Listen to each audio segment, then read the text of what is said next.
with Burleigh County Soil Conservation District. And then after that, Matt's going to visit with us on Pest Management. Matt is the NDCDEA, and I believe that stands for North Dakota Conservation District Employee Association Director, and also a watershed coordinator. And then Daryl is back there. Daryl, want to raise your hand? Daryl's going to, good afternoon. Daryl's going to talk about plant nutrition.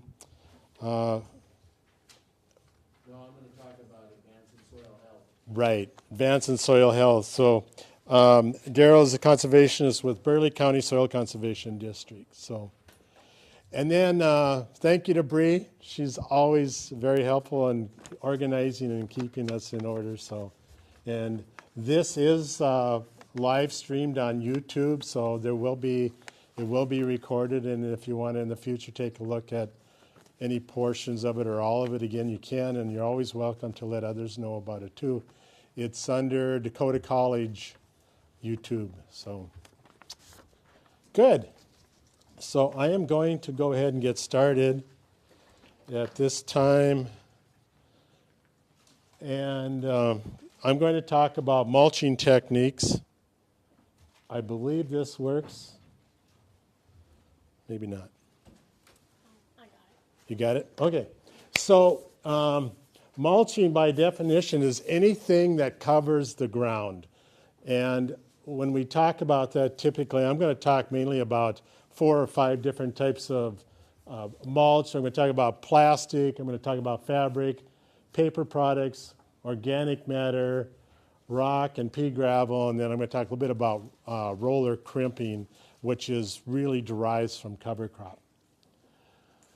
So when we talk about mulching, mulch really protects our soil. We have wind and water erosion on bare soil, and with having some type of covering on the soil, then we really reduce that. In addition to that, it helps conserve moisture, and so moisture is one of those things. If you have bare soil, you need to do more watering, more irrigations, and that's always becomes an issue. And then, of course, when we cover a surface, seeds tend to germinate less. And when we talk about seed size, bigger seed size doesn't necessarily need much light to germinate or to trigger it, but smaller seeds do tend to germinate when they get a little bit of light. So any covering, any shading of the soil will help reduce the weeds.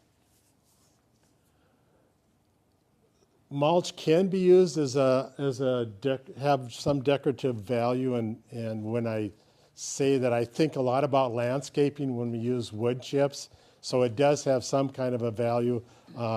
Some types of rock, you can get a lot of different types of rock that also have some decorative value. But generally speaking, for most of the time, what we think of, especially when we're raising vegetables or fruit or that type of thing, we think of it as being something that we wanted to reduce the weeds in particular, and also conserve some of the moisture.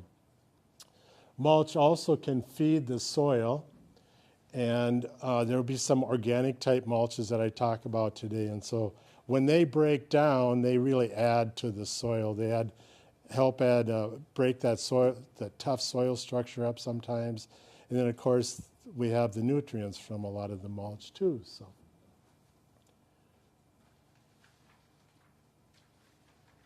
So the first one I want to talk a little bit about is plastic mulch. And plastic mulch really works well to warm up the soil in the spring. Here's an example of a tool that is laying the plastic mulch, and you can see that plastic is tightly wrapped over the soil. And so when you get that plastic touching the soil, then a lot of that heat will go into the soil itself. So it can be laid by hand. So it doesn't look quite as nice, but it can be done. So that works relatively well, and it really does a good job of weed suppression. So there are different colors of plastic too that we see. The the black is the most common type of plastic mulch. But we also have a clear mulch, and the one advantage of a clear mulch is it kind of creates a greenhouse effect. And as it lays on the ground, the heat goes through and warms up the soil probably quicker than the black mulch does. But there's a real issue with weeds with clear mulch, because weeds are still going to come up under the plastic mulch. In a second here, I'll show you a picture of that. Then there are other colors. So in our light spectrum, when we think of the light colors, there's the blues and the greens. A lot of times we think about growth, and then there's and vegetative, and then there's the red that we think about fruiting and flowering and that type. And so there was some thought that potentially red mulch, because red is reflected back off the mulch, it would help with fruiting and flowering. That has not been proven. And I remember hearing about this 10 years ago, and we did try a little bit here at Dakota College. We didn't necessarily see a big difference, but there could be a potential with red mulch, red plastic mulch. And then, of course, biodegradable. Biodegradable is, with all these plastics, we have to pick them up, right? We have to get them out of the field. And then one of the things I've noticed is when I'm pulling up the plastic mulch, it's ripping, leaving a little bit of plastic in the soil. And so we end up with quite a bit of plastic that we're throwing away on an annual basis. The thing about biodegradable is that it breaks down in the soil. So you can leave it there in the fall, and the next spring it's pretty well broken down. The only issue with it is it's a little bit more expensive, a little bit harder to handle, but it works relatively well. Here's an example of black. So this section here was covered with black mulch, and you don't see much for weeds. And then the clear plastic, you can kind of see all the weeds that were under that clear plastic. So it doesn't really protect. I'm trying to think of where I've seen clear plastic mulch. I think in one place that I have seen it in the past is people that have planted corn. And so they get the corn coming up through the plastic mulch, and then they pull up the plastic mulch after the corn gets to be a foot or two tall. But you still have a lot of weeds with that. So anybody have experience with clear plastic mulch? Nope. Okay. So the disadvantages. One is you can see these little marks here, these little holes. And this was at my place, but up in Turtle Mountains here. And deer really like to wander in the gardens if they can, and they'll puncture a lot of holes in that plastic mulch. So wherever you have a hole, you'll have weeds coming up through that plastic mulch. So, like I said earlier, it's difficult to clean up sometimes because you've got this plastic mulch along here on both sides that is actually covered up, and once it gets sodded over, it's difficult to pull the plastic mulch up. There is a technique to it. The first year I remember I got my Bobcat out and I had the forks on it, and I thought, well, I'm just going to go right down the row and pick it up. Well, it pulled out most of it, but I'm still today picking up little chunks of plastic mulch. So there is a technique to it. I found the best technique that I use is just to pull it up by hand. Just walk and pull in and pull in and pull in, and almost all of it comes up. The other thing I should say with plastic mulch, you do need to put drip tape underneath. You need to have irrigation in place for that. And so there's a drip line under there that you apply water on a regular basis. Plastic mulch, though, is very good at conserving moisture. And so it really doesn't dry out too much under there at any point in any time, other than what the plants that you have use. So there's advantages and disadvantages to it. Costs vary quite a bit. I figured costs, I have the machine that you saw before there, and so with laying the drip tape and the plastic down, it cost me about 25 cents a running foot to put that plastic down. I hate pulling weeds. And so I would rather put the money into the plastic rather than spend a lot of time with labor, people pulling weeds. So, Terrell. The plastic you're using, that's not a woven product, is it? It's just like regular plastic. It's just a real thin milled plastic. Yes, that's all it is. And it's, Because in the tree world, we use woven. yep, a fabric, a woven fabric type. And I've got one of those. And then the carbon black is what makes the color difference, Right. the amount of color. So what is the mill, or what is the weight of So that plastic that you're talking is, it's less than 1 mil. about? It is. Yep, less. It's really thin. So I can see why the deer would Yeah, function. they puncture right through it. Yeah. Oh, and okay, so moving on, fabric. This is what the soil conservation districts use a lot in their trees when they plant trees, and they'll put something down, a mulch over the top. This is a fabric type mulch that you see in this particular greenhouse. It's used often a lot with perennial type plants. Perennials are plants that last 2 or more years, actually more than 2 years. And in this case, this is a guy down by Bismarck. In his high tunnel, he said, well, I'm just going to lay the whole thing with fabric. And so you can see he's got a pretty decent crop coming there with that fabric. We tried it up here in one of our high tunnels, and we got really good results for the first 3 years. But year 4, we didn't really get very good results. And so we pulled it up. But one of the things I noticed in year 4, after we pulled it up, is you walked on that soil, it was very compact. And so I'm thinking it's not good for the soil to be totally covered up like that for long periods of time. And I don't know if the Soil Conservation District has ever worked with anything as far as, with the tree rows and to see what happens under there. But I know in our situation, and there was a lot of foot traffic, of course, because it's in a high tunnel, the soil became very compact.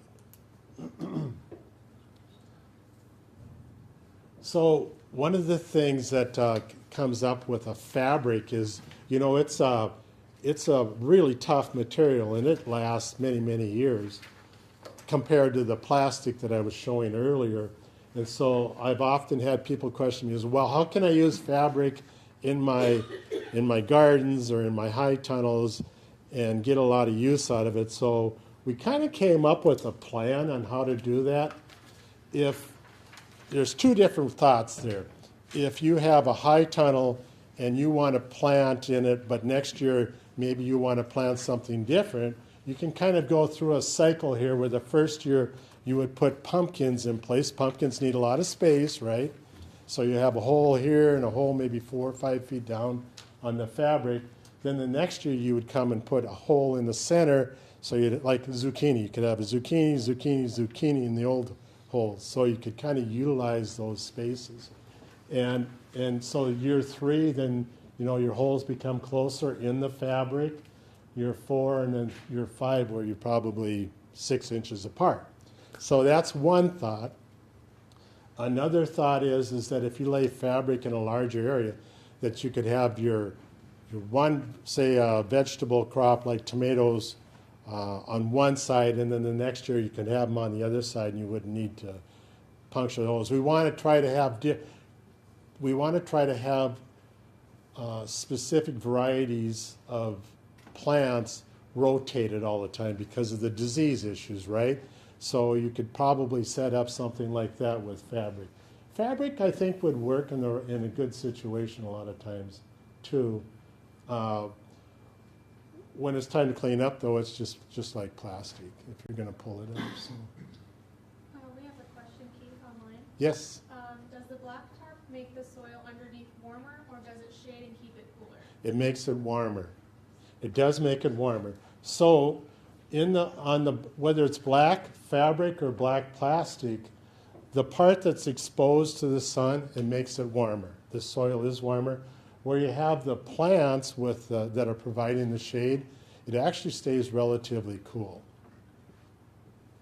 but generally speaking, it'll make it warmer wherever the black is exposed to the sun. There is some reflection that goes on, but not a lot.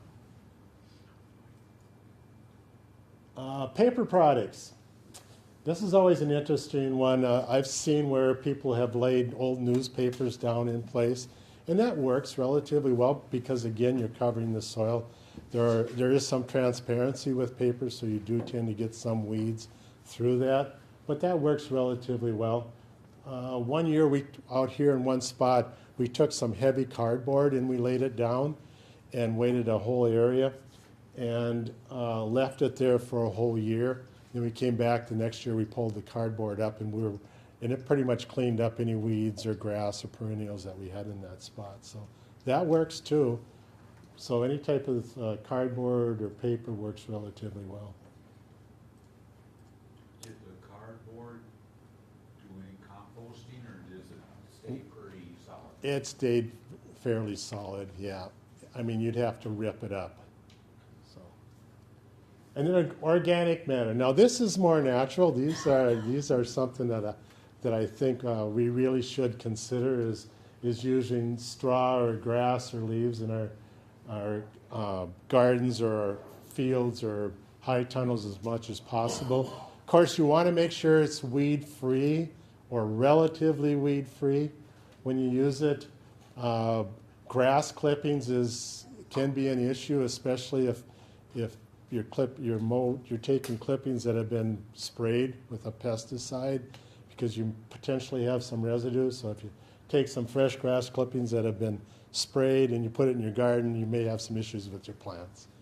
But it works relatively well, and I've seen people that have applied mulch like this, left it on there, and then the next year they'll come and they'll open up the mulch in rows, seed into it, and then kind of cover it back up a little bit, and they get really good results. The other thing about this is as that breaks down, that is going to provide some nutrition to the soil and the soil life. Wood chips. Wood chips do reduce weeds. They don't necessarily work real well in gardens, especially if you're going to till it up, because wood is relatively high in carbon, and so as it breaks down, it needs nitrogen. The bacteria need nitrogen to break that down. And so wood chips, as they break down, they're pulling a lot of nitrogen out of the soil. So you need to consider that if you're going to put wood chips and then work those wood chips in. They do work relatively well, though, as far as walkways and that type of thing. They will harbor some diseases. Talked about the nitrogen. They may be allelopathic. In other words, plants are able to create a compound that will affect germination of seed around it. So that's kind of one of those competitive things that plants in the plant world is where it works well for that plant not to have little weeds coming up around it. And so they're able to generate this compound. I always think of an example as leafy spurge, and I don't know if most of you know what leafy spurge or not is, but you'll get a patch of leafy spurge, and if you ever notice in the center of that patch, there's not a lot of weeds coming up, and it's not just because of the fact that it's shading it, but because it does put a compound back into the soil. So the reason why I bring that up is some wood chips have some of that compound in them, and so it could affect germination, but generally it's only germination. It doesn't really affect a plant if you're going to transplant a bigger plant into that area. They aren't generally affected by it. It's just germinations. And finally, last one. So some people use mulches, and I call it a mulch. Actually, there's one more after this, where we have pea rock or pea gravel, and they'll put it in the walkways, and generally speaking, you put a fabric down first and put that on top. But that's more of a permanent type walkway. So sometimes it works in some situations and not always though, so. It's not commonly used in high tunnels or smaller garden areas. And then finally, cover crop, and we're going to talk more about cover crop, but cover crop works kind of similar to organic, where you're laying straw down or grass down. What you do is you grow a crop. You can generally start growing this crop in like later in the summer in August or early fall. Let that crop get up, and then you run a machine over it, which basically breaks it or bends, doesn't break it, but it bends it to the point where the nutrients are shut off from the top part of the plant, and that lays there like a straw in the garden, and then on top of the soil, and then the next year you can come along and you can transplant your plants in there, and it does the same thing as like a straw or some type of heavy organic matter over it. That works relatively well. You usually use annual type cover crops so that they don't come up again the next spring. Any questions? Matt? Do you see any mold issues or anything along that lines ever becoming an issue with mulch?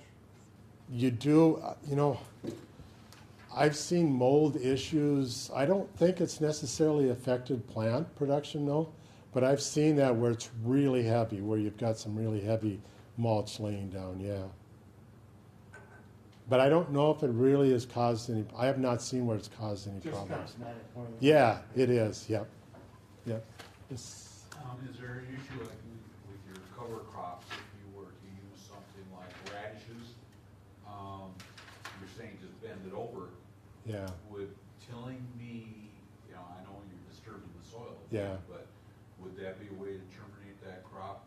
Yeah. To kind of get some of that organic matter working? so things like radishes or turnips, they're really short-lived, and you could just let them be the way they are and not do anything with them, but have them part of your cover crop. We're gonna talk about that? I can just Yeah, interject, Keith. Generally speaking, when we talk about cover crops and using turnips and radish, they're in a combination of mixes. For using something like a mulch, you generally would go with those. The roller crimper effect on a turnip or radish, they're low carbon plants, and there isn't much there to lay over. And so we think of rye as more of a roller crimper type plant. right. Winter annual rye works nice for that. Like Keith said, your your oat, Right. That type scenario. So you want something that's going to cover the ground more so. Yeah, you do, right. And actually, we did a trial plot, just a small 5 by foot by 5 by foot area of that, and we just let it freeze. So we didn't have to crimp it or nothing. We did an ultra high density, Yeah. and it worked out beautifully. We had A high above ground, but very little below. We went in like that August time frame. Of what type of crop again? Just radish. Radish, okay. Yeah. Yeah. And then, once it got cold in the high tunnel, all that stuff just laid down, and it's still sitting there, green, serving as a mulch right now. Are you gonna talk any more about radishes or anything? Not radish. Okay. Specifically. I'm going to bring up one more thing. The thing about a radish is it's got a taproot, or a turnip, it's got a taproot. And the nice thing about that is that taproot goes down deep into the soil and pulls Soil them. compaction, so we Right. try and break things up. So it breaks it up a little bit. It's very aggressive, that type of a root. Sunflowers is another example. But it brings a lot of nutrients from way down deep that are there and brings them up and puts them near the surface. So over the winter then, as that radish breaks down, then those nutrients are closer to the surface. So radishes, turnips, those type of things work good. So Be a little smelly in the spring. Yeah, right. Don't care about the Okay. You have a question online, Keith. Have you had issues with cover crops not having a long enough growing season? I think that's a management issue more than anything. I think it's you just plan to put that crop in so that about the time it begins to flower is about the time you potentially have a frost. So, and that varies quite a bit depending, we're talking about growing zones a little bit, but that varies quite a bit because you've got a growing zone up here that's just a 3. And so we could potentially have some early frosts. So it can be an issue as to whether or not it gets to the point where we really want to try to crimp it. We may end up crimping a little bit early here. Yes? My cousin happens to be an agronomist at the University of Minnesota, and I was talking this through with her. The radishes, what they had tried was in their corn crop, and then coming back once the corn is up and the growth is out of the ground, then sowing the radishes in after that to produce your weed cover crop, Sure. control, Yeah. and then also give it a long enough season Right. to mature. Okay. Well, no other questions? Okay, we're going to move on. Jaden's going to talk to us about cover crops today.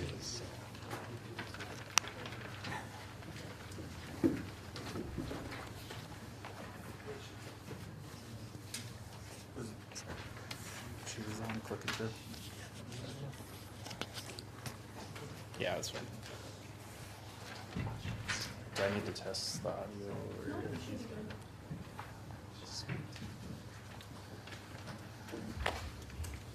All right, well, we'll get rolling here. For those of you that don't know me, I'm Jaden Deckard. I'm the urban conservationist with Burleigh County Soil. Today we're going to talk about cover crops, why you would want a cover crop in your garden, and then also through a grant with Dakota College, an NRCS grant, we did some nutrient density tests within the vegetables, so I'll touch on that a little bit too. So before we get into cover crops, we got to kind of understand why would we even want to put something like that in our garden. So in order to find out the why, first we got to know what makes up the soil. So anybody can answer. What's in the soil? Yeah, well, that's part of the mineral component. So we actually have 45% mineral, 25% air, 25% water. Those numbers are interchangeable depending on how dry or how wet it is.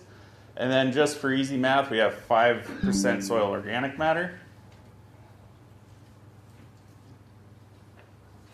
So the next reason why we got to think about why we would want a cover crop is we got to think what originally built our soils. Back in the day, North Dakota was a very plains state, rolling hills, that type of thing. So we had a lot of animal diversity and a lot of plant diversity. So with a cover crop, we're trying to simulate that with our root systems, but with annuals instead of perennials. So when we have a cover crop cocktail, it gives us a large variety of root systems, just like what was originally here. So now we're going to go back to high school a little bit, because that's part of it too. The carbon cycle. So for the first 6 to 8 weeks, all plants let off what's called carbon root exudates.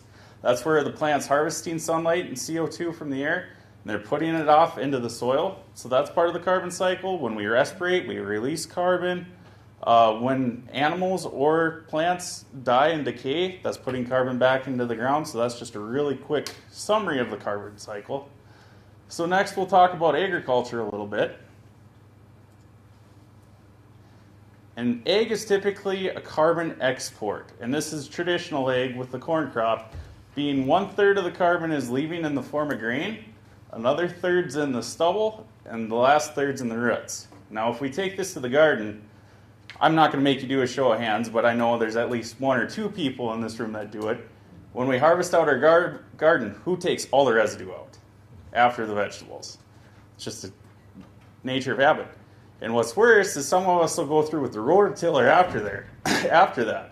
Well, if we do that, we just took out all our carbon in one fell swoop. So our gardens are really exporting all this carbon. So that's why we want to throw a cover crop in. Gives us an opportunity to put some of that carbon back. So now we'll get into cover crops. The opportunity to give you what you don't have, especially a cool season grass.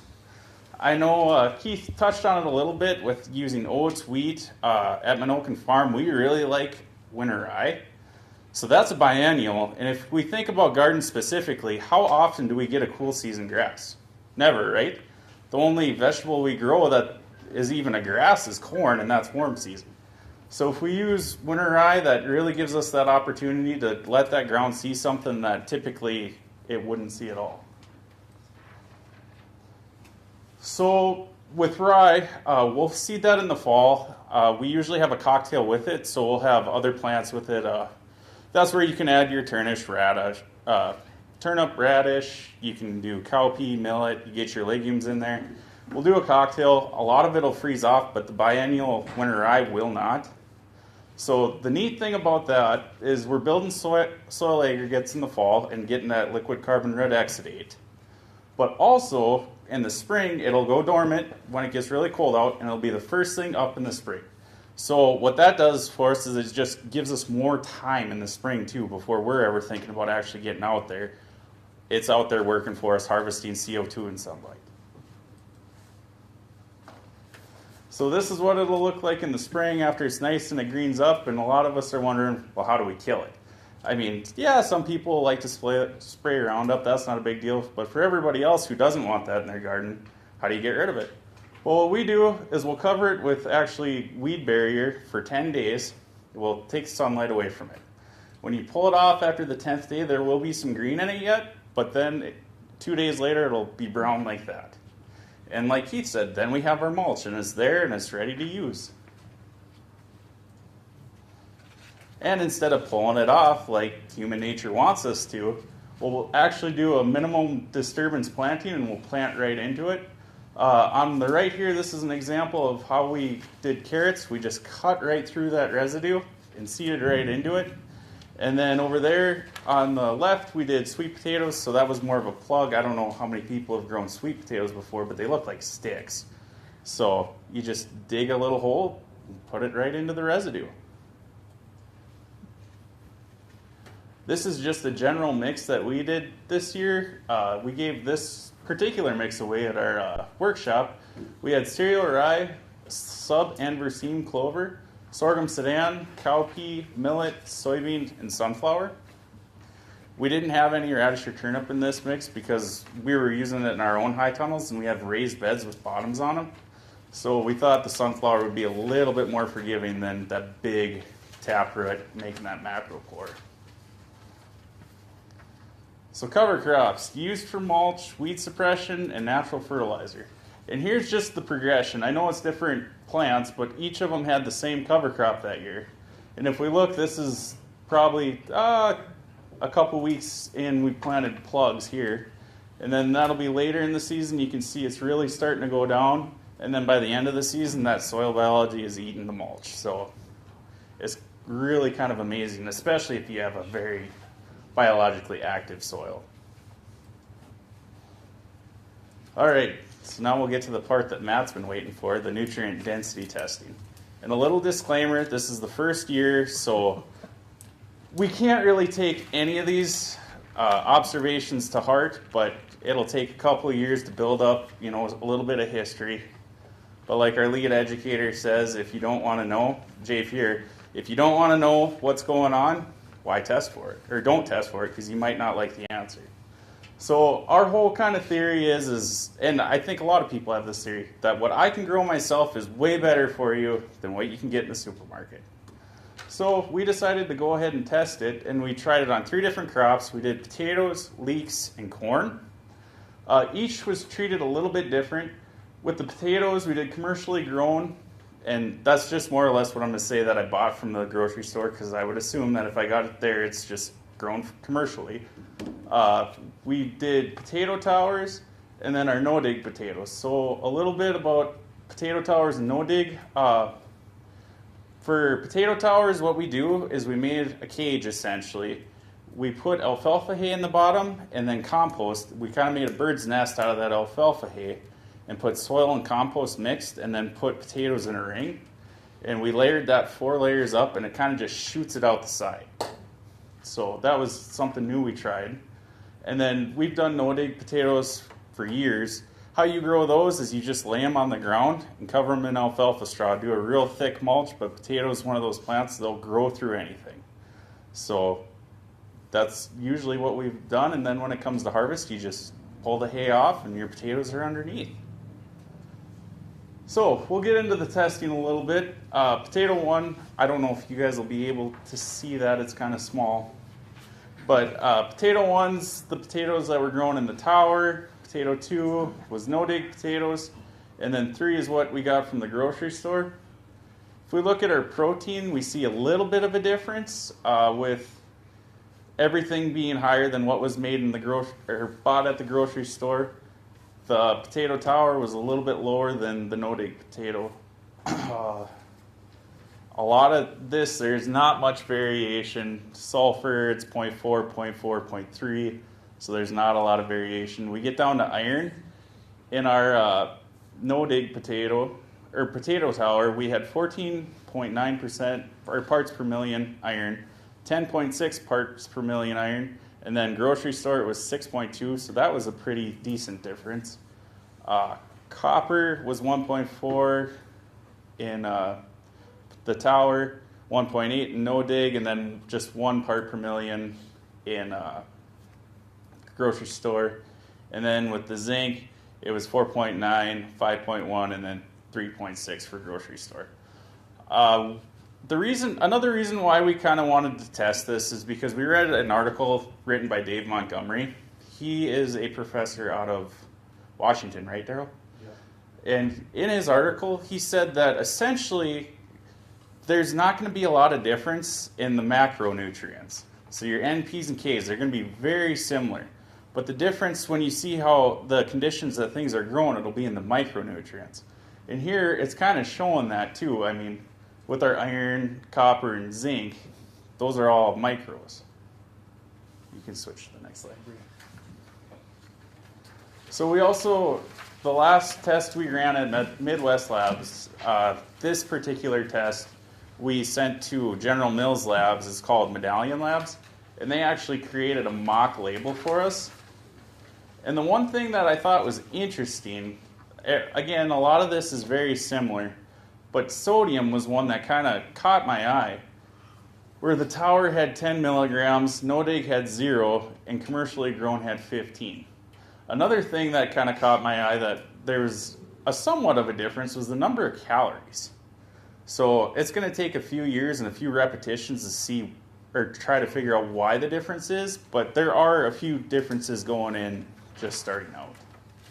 Jaden, there's quite a difference in carbohydrates. Yes, carbs were the other one too, Yeah. where we have 20, 22, and more carbs, 32. I have a quick question on Steve. Sure. Is there a difference in the types of potato?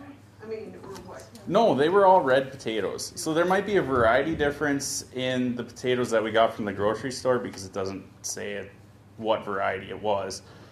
But the potato tower and the no-dig, those were the same variety of a Idaho red potato. Because I was reading about different kind of potatoes. Mm-hmm. It was kind of eye-opening. Well, yeah, and a lot of different plants, especially varieties, have different characteristics as well. So moving on into the leeks, we had leeks growing in the high tunnel. Leeks growing actually in a potato tower because I was trying some multi-species towers, trying to get a few different things to grow. And for whatever reasons, leeks just loved the potato tower. And then commercially grown again. I bet they're cleaner too. Yeah, they were, and they pull up nice and easy too. It didn't fight you too hard. So this test we did at Midwest Labs, a lot of them are the same. Our NP and K are very comparable. Actually, leak 3, which was the commercially brought one, that's a little bit lower on phosphorus. But if we get into our micros again, Iron is higher actually in the commercially grown versus what we grew in both of them, the tower and high tunnel. And manganese was really good outside. In the high tunnel, it wasn't quite as good. So I don't know if that's a sunlight thing. We have a shade on our high tunnel, so I don't know how much that plays into it as well. And then the commercially brought was 26 parts per million. Boron, once again, outside was really high at 85. Ours in the high tunnel was 37, and then commercially grown was 22. And then copper was actually the lowest in the high tunnel of what we grew. And then it was the highest in the potato tower, and then second highest at the commercially grown. And same thing with the zinc, where it was the highest on the in the tower, and second highest in the high tunnel, and then commercially grown was the lowest. And another thing that I want to do a little bit differently too next year is I created for the potato tower, I mixed compost and soil, so maybe there's more compost available, and that's why there was more of a nutrient uptake. So like I said, I'm just going to have to try this a few times to figure it out, get it right, try to get the growing conditions very similar. Alright, so we'll get to the nutrient labels of this. The high tunnel actually had the highest sugars, not by much, and then the inside potato tower and the commercially grown had the lowest. Protein was the same. Calories are actually the lowest in the commercially grown and highest in the high tunnel. And then carbs were also highest in the high tunnel, and then worked its way down, where it was in the middle of the potato tower and the lowest in the commercially grown. So this kind of plays into, if you don't want to know, don't test, right? We thought ours was going to beat it on every single layer, and it obviously didn't. So next we'll get into the corn. With the corn, Daryl will touch on this a little bit. We just did it all outside. We did no-till without worm juice and no-till with worm juice. Daryl will talk about the worm juice a little bit, but essentially it's vermicompost liquid extract. We take compost that has worms in it, we water it, and what the leach aid that comes off that pile is what we call worm juice, and it has bacteria and fungi in it. And we'll use that and we'll apply that to certain crops, even in our fields. So that's what we were comparing, was no-till with worm juice, no-till without, versus commercially grown. So with this, our nitrogen, very comparable, within range. Phos and potassium, actually potassium was a little bit lower in the sweet corn that was grown with worm juice. We're going to do this trial a little bit different next year, because since we're applying microbes, an entomologist out of South Dakota by the name of Jonathan Lundgren made this comment, that since it's in the soil, microbes aren't going to just stay put in that row, so they might have crossed over. So I don't know how accurate it is with that. Next year we're going to set up our trial different, so there will be a good 200-foot gap in between what got worm juice and what didn't.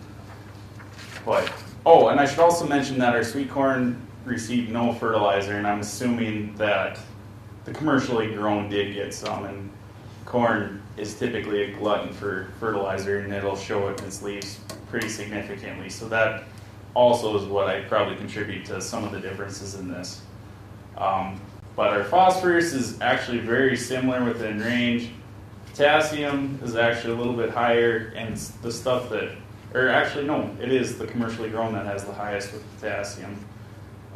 Scooting on over into the micronutrients, the iron is higher in what was bought at the store, second highest in the non-worm juice and the lowest in the worm juice. And it kind of follows that trend throughout. Boron, very similar. The no-till, no fertilizer was a little bit higher, and zinc was a little bit lower. So going into the nutrition labels, sugar was actually kind of interesting. The commercially grown had more sugar, but had less calories. None of it had sodium, and there was a little bit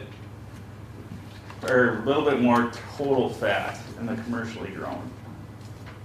And protein was very similar across the board. So not a huge amount of difference, but like I said, it'll take multiple years of testing so we can kind of compile our information and really dig into it.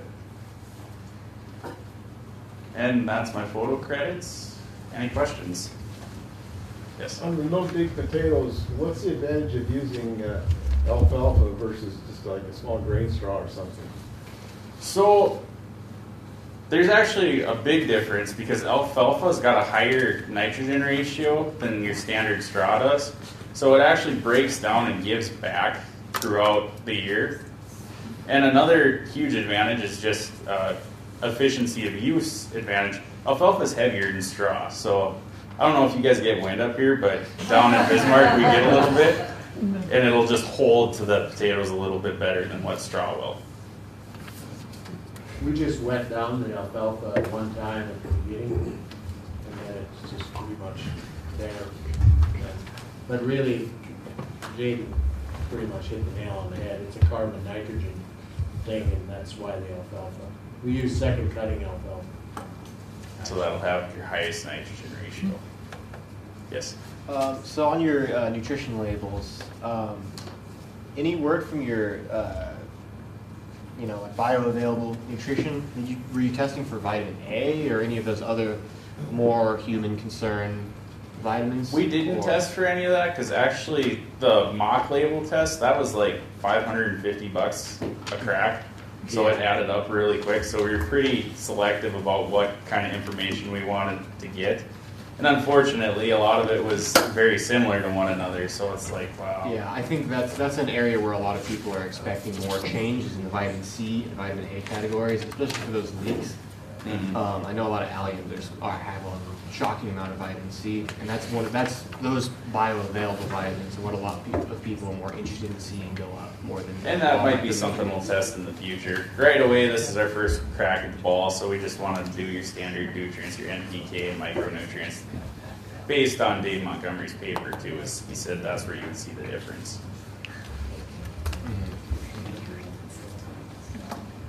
Any other questions? All right, well, thank you. Thank you.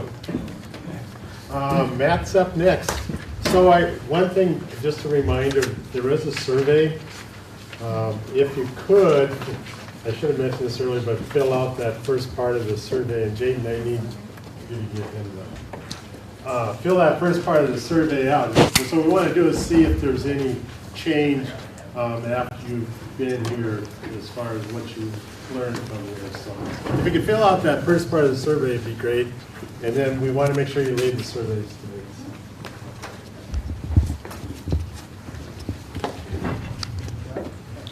Hopefully that'll be close enough. I'm generally a pretty loud person, so it should probably work. So my title today, this presentation I'll be giving is 595. So NRCS uses a lot of codes, and that's who's actually funding a lot of this grant work that we've been doing here today. So 595 is integrated pest management. And I jokingly said that's three numbers everybody can get on board with. The reason why I said that is because everybody has pest issues. I mean, whether it be a garden, whether it be a farm, whether it be a high tunnel, notoriously, everybody has pest issues. We're going to go into detail about what to do on those pest issues here in a little bit, but I was going to give you a little background of some of my diversity on dealing with pest management. When I graduated from college, I worked for a consulting firm that had the contracts for controlling noxious weeds on Lake Skakawea, actually. So I served a couple of summers spraying weeds off of a four-wheeler on Lake Skakawea doing that. I then moved on to Game and Fish Department. I was a seasonal there for a few years. Did a lot of the pest management on the WMAs for those guys. Spent yet more time on a four-wheeler. Then I came to the districts about 5 years ago, and I came on board, and one of the responsibilities I took on was the high tunnel. Now, my father had always had a garden at home, so I was pretty familiar with gardening concepts. But as we all know, or some of us know here, a high tunnel can be a whole different beast of its own. So I'm going to walk through a few things here. So why are pests such an issue in a high tunnel?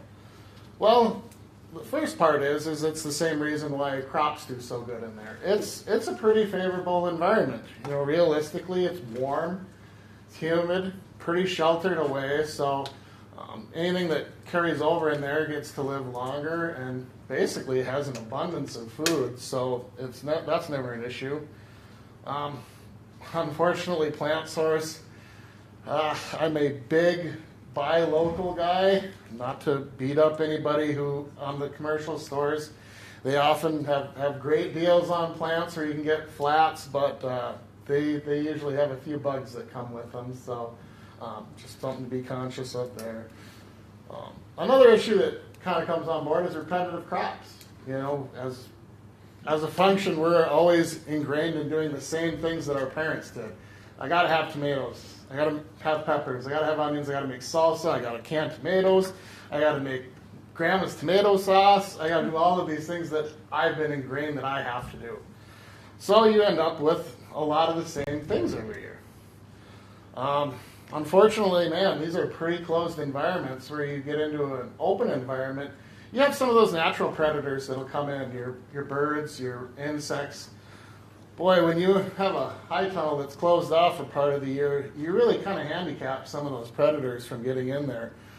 So that causes an increase there, and like I said, ample habitat and food. So there's a lot of different models out there. I like this 5-step model. It's kind of works through in my head on how you'd work through it. A, you identify the pest. You know, what is impacting my high tunnel, my operation? And this works even through regular farming. What is impacting it? Number 2, I got to keep an eye on it. I should be doing scouting. I should see where everything's at. I need to have thresholds. At what point do I see where I need to take an action, whether it be an economic hit, an aesthetic hit, where I can't stand looking at white cabbage mounds anymore, where I have to do something because there's these little green worms everywhere, there's white moths, and just driving me crazy. That's a real thing. So then at that point, we have to explore what treatment options we're going to use, and then we have to evaluate. You know, go back and say, hey, did this work? Could I have done something differently? This is one of my favorite ones. So scouting. Scouting is the key. You know, we've kind of outsourced a lot of it in some of our larger ag to agronomists. It's really simple in a high tunnel. There's just a few places that you can always just go when you're out picking, when you're out watering, pulling weeds, to do those little checks. You know, you always want to check on plants. You know, check these joints right up in here, your buds, and the undersides of the leaves. Always flip those over because those are those places that are easy to monitor. Now, whether it be now on your high tunnel itself, I've learned to really not like rabbits, and because they tend to somehow find a hole through high tunnels. So just checking those interior and exterior edges and looking for clues. Like I said, the white moths. These ones are always funny. You know, as soon as you start seeing these guys showing up, you know that you've got aphids because those are ladybug larvae. They're in there. And that's a good natural predator. That's an example of where, hey, that's coming in and that's actually working on controlling that issue. So, just come to realize, as I have in 15 years of pest control, you're always going to have pests of some sort. Just have to take a deep breath. Just don't look at it. If it's not impacting your operation, just know that it's there and just be okay with it. Sometimes you just got to understand the life cycle. Maybe this is just a temporary flush as something is developing through a life cycle. And then as that ends, they're going to go away. Understanding what areas are affected. So many times people say, oh man, I've got this pest. And they'll treat the whole high tunnel. well, you didn't need to treat the whole high tunnel. They only were looking at, you know, your the cabbage moth. What family am I looking for? Yeah, brassicas. Yeah, brassica family. They're only looking at the brassica family, so you're not going to see those impacts on other areas. If action is taken too early, you can actually lose your control method by creating resistance. All right. Determine that threshold. I say this is the enough is enough. We're going to battle stage. It's when you go out there and you realize that, hey, you know, this is not going to take care of itself. My ladybug larvae isn't going to quite cut it. I need to do something before this gets too far out of hand. Next slide. All right. So, things to consider when you are implementing that control. Cost. I'll show at the end here a couple of different herbicides. One's pyganic, and the other one is another herbicide that I've found to be much more proficient, but it also comes at 10 times the cost. So you have to understand that with any action, it costs money and time usually to implement the control.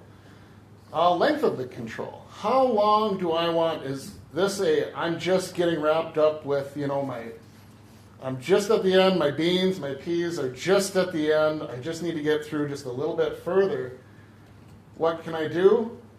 Or is this something where, holy smokes, this is middle of summer and this is my pepper plant's getting hit hard. That can provide different impacts of, hey, I'm just going to use a simple diatomaceous earth, or I need something that's going to have a little bit more lasting effects. And then non-target species impacts. You know, we don't often think of it, but pollination comes at a premium inside high tunnels. Ours are automated sites, so they're open during the most part, but once you get towards the end of the year, we got a lot of tomato buds and very little pollinators, so I need to understand that if I'm going to be putting anything out there that may impact any of those pollinators, that I should try to do that at a time where they're not going to be impacted. I should avoid times when those pollinators are out foraging. Re-entry interval. We have ours is a public entity high tunnel. I work for a soil conservation district.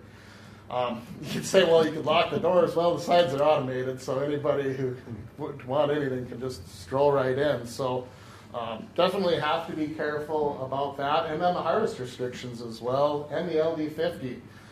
For those of you not familiar with that, that's kind of that lethal dose as everything breaks down. And when you're talking about stuff that is food grade, you know, that's definitely something you want to be keeping a good track of.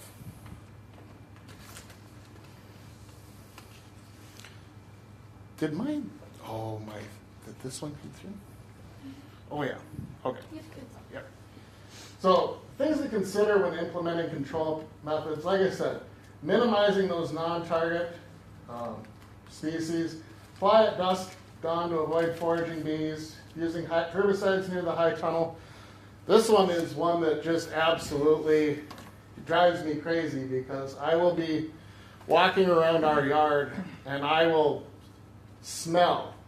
I can smell the chemical, and I look around, and all I have to do is look over by the elevator across the way, and I know that they're spraying chemicals, cleaning out the tanks, and I immediately run and I shut the sides for as long as I possibly can.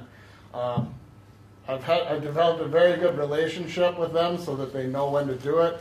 I try to work with them on doing it cooler parts of the day. Because the one time they did it, it was midday, and it was 120 degrees in there, so I couldn't leave that thing closed any longer than I already had. And similar to what a lot of people experience with some of the soybean issues with dicamba, see a lot of cupping, but as that stuff came back, it kind of flourished, but we definitely lost production for at least about a month and a half. And, you know, it's one thing as a demo site, but, you know, you start thinking about those folks who are running CSAs or things along that nature, that'd be pretty devastating for those operations. And then how to minimize cost and resistance. You know, like I said, only apply control to areas exceeding threshold, follow the rates on the label, and avoid using the same control method time after time. So I got a great example of this. This video that Bree's going to pull up here in a second is from when I was doing my pesticide certification. They showed this as an explanation of how things become tolerant to treatments. And it really got me thinking about just an example. Just from last year, I took a vacation. Me and my wife and my kids went down to Great Bear Lodge in the cities, stayed at the water park, saw the Mall of America and everything. During that time, we had a huge aphid infestation. And one of the guys, I gave them the instructions on which chemicals to apply. They applied it, and of course, our high-tile technician said, well, it's not working good enough, we need more. So they did a whole nother batch of it.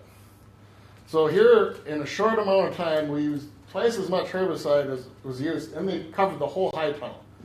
So immediately for me, that means one thing. Like that thing is black labeled for the next year. We're going to use other control methods because it was honestly my favorite chemical. And that's the one thing about herbicide resistance. Once you've used something incorrectly a certain amount of times, that tool gets taken away from you. Nature takes that tool away from you, and you don't get that tool back in the toolbox. So we'll pull that up here and kind of just watch this.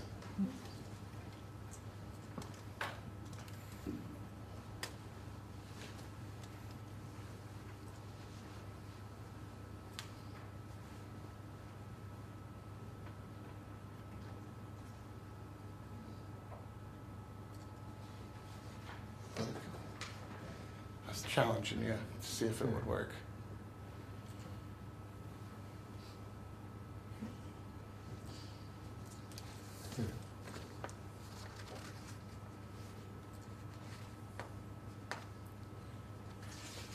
You could just copy and paste the link and put it right in the...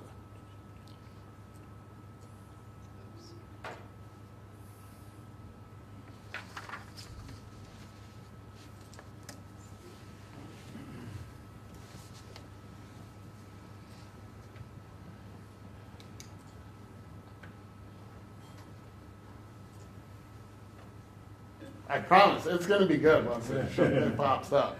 Get popcorn. There we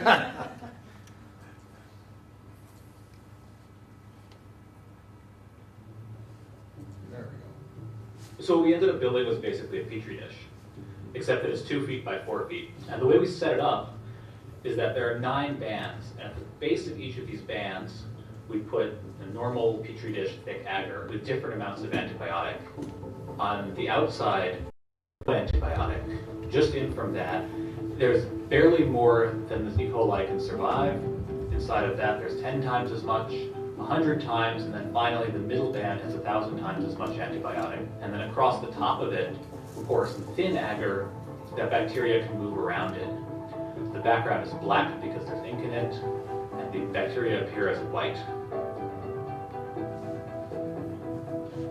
First, you see they spread in the So area this is where just there's the no natural antibiotic, environment. up until the point they can no longer survive. And then they hit that one Then time, mutant appears just to the that right. little light bit of It's resistant to the antibacterial antibiotic, that's it keeping it spreads at bay. until it starts But it's to not eat quite other enough to mutants take around care it. of all of them. When these mutants hit the next boundary, they too have to pause and develop new mutations to make it into 10 times as much antibiotic. And then you see the different mutants repeat this at 100.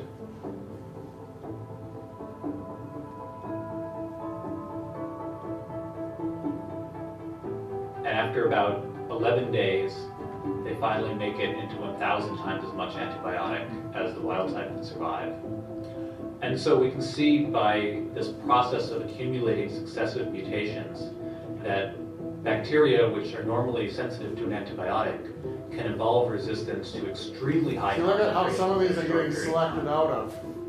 You know, those are the ones that are good. Those are the ones that we like. Those are the ones that can be controlled. If we do things right, we're going to succeed. If we don't, and we just have that one means that we're trying to control that thing of, and we're using that time and time again, and just get it think, well, maybe we can just up the rate. We can just up the rate. No, the answer is no, that won't work. That is where you have to really pay attention and have a diversified pest management regime.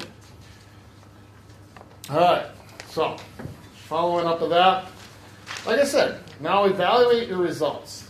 Did it control the pest? And for how long did it control it? Did we reach the goals that we had hoped to have for an outcome? Other options that would have worked better. In hindsight, should we have used this chemical? Did we have anything else that maybe had negative impacts for non-target species? Negative impacts to production? Other things that we could do to maybe pair that up. Like I said, a different, in herbicide we talk about different mode of action. Could we have added a diatomaceous earth on top of this one to get a better control? So those are some of the things. Next we're going to talk about different types of control and examples of each.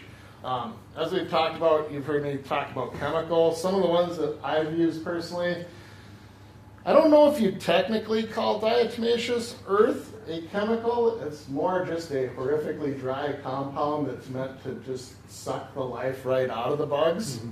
I like to call it a chemical because it makes me feel better. 7 is kind of one of the old standbys. Pyganic is one that we use, as well as Azagard. Cultural. As Jaden has talked about, using those cover crops. As Keith talked about, mulching, crop rotation, companion crop. Drip tape is an amazing control option. After you get to the point, we're not a raised bed high tunnel. All of our stuff is actually into the dirt. So we generally flood in the spring, but once we get past that point to where it's just run on drip tape, it works fantastic. We have very little issues with actual weed control. Mechanical, I've got flame weeder, the old hand, and then some tillage. I was going to ask Jaden, have you guys ever done flame weeding on the rye, the green rye that you guys put out there? Okay. I've got a little bit growing from this fall, so I might try to see if that will do the same thing as smothering. And then biological. There's sometimes where you can buy beneficial predators online to try to take care of some of that stuff. You can come in. 3 different goals of pest management systems is the next slide I was going to talk about. Prevention. So I take a look at this as we don't want these, period. This would be similar to like we put weed barrier fabric like Keith had talked about. So we actually have a sheet of that goes all the way around our high tunnel because we don't want any crabgrass or anything like that coming in through the sides. So we're trying to prevent them. We don't want them in there whatsoever. Suppression, this is one of those where you're just trying to keep it at that level where you're like, okay, I know I've got some problems, but the world's still okay for now. I would look at this as kind of like I planted our marigolds or some of those companion flowers that you put in there. It's like, I just want to keep the bugs away from them as much as possible, but there's always going to be a little bit. Eradication is that we're going to war mentality. And that's where I look at some of the more aggressive chemicals, the diatomaceous earths. Like, I'm not looking at just making it manageable. I want to get rid of them for now. And then lastly, I've just got some pictures. Here's some actual cover crops. So we took a different mentality. I really wanted to make a living cover crop and an edible cover crop. So we've got different kinds of leafy greens here that we planted in that same time frame, that late August time frame. We're wrapping up a lot of our kind of those spring seeded crops, and it's kind of that awkward time where it's like, well, what else do I put in there? And I don't want to put any more brassicas in there because I don't want any more of the cabbage moths. And this is actually what happens, as we talked about, similar to the radishes. This is what happens when this stuff dies off. I was really impressed. This is, what's the peppery lettuce? Arugula. This was arugula, and it actually created a really nice map for avoiding weeds coming up through there. One of the reasons why we did cover crops is because our side's automated, so we close it up in the wintertime. So we get a lot of sun baking in there. There's a lot of heat coming down on that soil. So similar to what the goal of the weed barrier fabric, we wanted to shade that ground so it would cool down in the summer, because all of it's plumbing, so we don't plumb it at all in the wintertime. It gets no water. And the funny thing is look at this over here. That spinach is still growing, and that is, I believe that is late December, early January in that year. Do you have a shade on your high tunnel now? No, we don't. All right, another picture. You know, we often think of other things being weeds, but even our own crops can be weeds if we're not doing things right. This is what happens when you don't thin out your carrots. Take the time, thin those things out. They get right on top of each other, and you get short, steady, runted up carrots. Other things that we have, obviously, we've had our high tunnel now for, about a dozen years, and about every year we end up with tomatoes in rows that we didn't really intend. Cherry tomatoes, namely. But that's just an example of things that you wouldn't think of being weeds. Anything can be a weed if it's unwanted. And here's, a nice picture of that weed barrier fabric kind of along the edge. Just a simple method, just trying to keep stuff out of there. And then here's kind of just the layout of the drip tape. This is some overwintered spinach. So that spinach made it from, I want to say, July through June of the following year. It did not taste very good, I will tell you that much, but it was fun to see how long I could keep it going. Matt, that the spinach, the greens are kind of interesting. I was at a workshop in Minnesota, and there were people that had high tunnels, and they were growing lettuce late into the fall, almost till November, and then they would cover it up. And then they were able to uncover during the winter and pull out so much lettuce because the ground always stayed warm. Oh, sure. One year, so we're from Minnesota originally, down just north of Rochester, our garden. One year, the spinach seeded out, bolted, and so we took and buried it. That fall, it came up. We had spinach, and it was great spinach until November, until it snowed. And it was really good tasting. It was very rich. See, that's what we found too, is that at least for this, and we've kind of looked online, and there's actually markets for sweet spinach, they call it. Well, it's really because there's no water left in there. All you're eating is sugar. I kind of related it to kind of like a sugar snap pea almost in a way. I mean, it's rich. But yeah, it's kind of an incredible crop. I've been really impressed just in some of the work that we've done with spinach.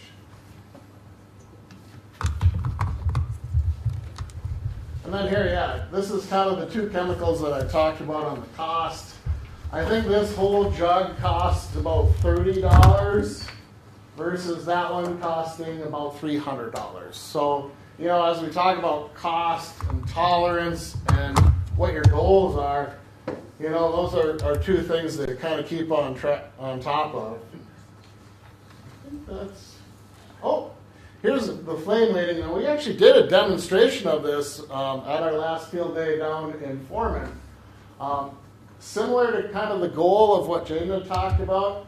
So you just kind of want to kiss the tops of them so it'll just look brown and wilted. You don't want to start it on fire. And then that stuff will just kind of naturally decompose. And there again, you're just trying to kind of bring those nutrients back down to the ground. We got a little one, but a lot of people out in the country have the old Bertha torch. That would work well. Just make sure you're working in the middle of the high tunnel. You don't want to be around the edges of the high tunnel. It is amazing how that thing can get away from you. Can I say a little bit about flame weeding? Absolutely. Okay, so I have a two-wheeled cart, and on that two-wheeled cart, there are nozzles that come down. There's 4 nozzles, 4 flame nozzles. And it's about that wide. And so the first real good flush of weeds, which is usually, for me, is about the first part of June, and it's a really good flush of weeds. I let them get up, and so on a weed, usually you have the first leaves, which are the food leaves or the cotyledons, and then you have the true leaves that come out. If I take that flamer over the top just about the time those first true leaves come out, it stunts that whole growth, and it just stays green. It just stays green, but that's all it does. It never gets much taller than that. And that's how I use the flame weeders, or flame weeding, is to control the weeds. And so normally once you get that flush, there's not a lot of seeds that are going to germinate after that, because you're not disturbing the ground. So it works good for me that way. Yeah, there's an incredible amount of biology that actually goes into it, and that's why you don't want to completely burn it up, because you want it to exhaust all those reserves that are down in the. Don't want to kill it. Right. You want it to kill itself by trying to flush up that, but then have nothing to go to. So it's really a unique method of controlling some of that. So like you said, we're using it on our covers, but yeah, actually for just the weeds as well. This is just a thank you slide. Like I said, big thank you to NRCS for, getting this conglomerate together and, enabling us to do what we're doing. Dakota College of Botano, Wild Rice Soil Conservation District, our supervisors and staff for supporting this, and Burley County Soil Conservation District for being a great partner as well. With that, I'll pick out to any questions. So you were talking about drip tape a little bit as far as control. Was it controlling weeds? Yeah, absolutely. So basically the thought process is that as you're just confining that water availability to just what you're hoping to get, nothing else grows in those other areas because it's dry. And since we're a groundwood, we have the similar problem where we get a lot of compaction. So it's pretty dry and it's pretty hard in between our rows. So that really keeps, once we hit, like I said, we flood irrigate, as we're trying to get things ready in the spring, but, once we get past that end of May flush, it pretty well takes care of itself. Just that need for moisture just snuffs out all the other ones that are in between the rows. I have a question on mine. How do you control spider mites in a high tunnel? How do you control spider mites in a high tunnel? Well, you try your darndest, I guess, to do the best. There again, that's another one of those that's tough. I use a combination of things.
pattern now, waiting for, Well, And we might big inflation reduction, I would say. yeah. It's just gonna be raining from the sky. I know, so much money. Not might for do us, quite a bit. No, I know. for everybody else. But, no, how we had it set up. It We really had is, the, yep, yep. and It won't be there's long right next and to we each won't other, be so able to yes, get and there's some No, I crossover. know. Right. For next year, we'll have It's been, one end and the other end. yeah, you've been around. Right, solve that Right. draw out. Yeah. It'll be good. But it's I'm looking interesting forward that to not the being so worm crazy. juice stuff almost seemed to dip a little bit. Right, so I don't know what, yeah. Be nice. Think of us out there like fabric and I know. I'll be sitting in a lawn chair with a beer. No, it's not as easy as you Or in a boat. I'll be doing physical work. It's alright. We aerate it, well, I guess I take that back. We agitate it before. We have a lot of CRPs, so we do a lot of status reviews throughout the summer, so that'll be nice. Still gets cool to go out. What are you laughing at? That's just so much work. Right, and Did I I say I guess what was we gonna found out work is hard? that No, you I said I aerate was it, gonna be outside. because it's like as a leachate, it's more dormant. So when you aerate it, right at the end to get it. right, because if you activate it, then it's gonna go anaerobic. Send you pictures of me sweating out there. Oh, Then you got other areas. Yeah, I'm not gonna miss Toiling. that at all. Toiling. So we'll do that different, and then I think we'll try some different crops. Right. No. Allow my teacher, Ashley, that comes back every year. She'll help her bring the jobs. Grass, and see what, see it runs. Better now than about 10 minutes from now. We're still trying to figure out what we're gonna do next year. Our high tunnel technician, he He's looking for any excuse. he fell and broke a bone in his neck. Oh. So it's like, oh, so that's figuring out the whole division of work and where that effort will now come from is kind of one of those joyous details to work through, but. I think we're gonna focus on a lot of intercropping. I mean, we did quite a bit this year, but I think it's good to go even more in depth. That's kind of what that Carrots Love Tomatoes book really gives a lot of dual She was texting. dual thought ideas that that I've never seen implemented.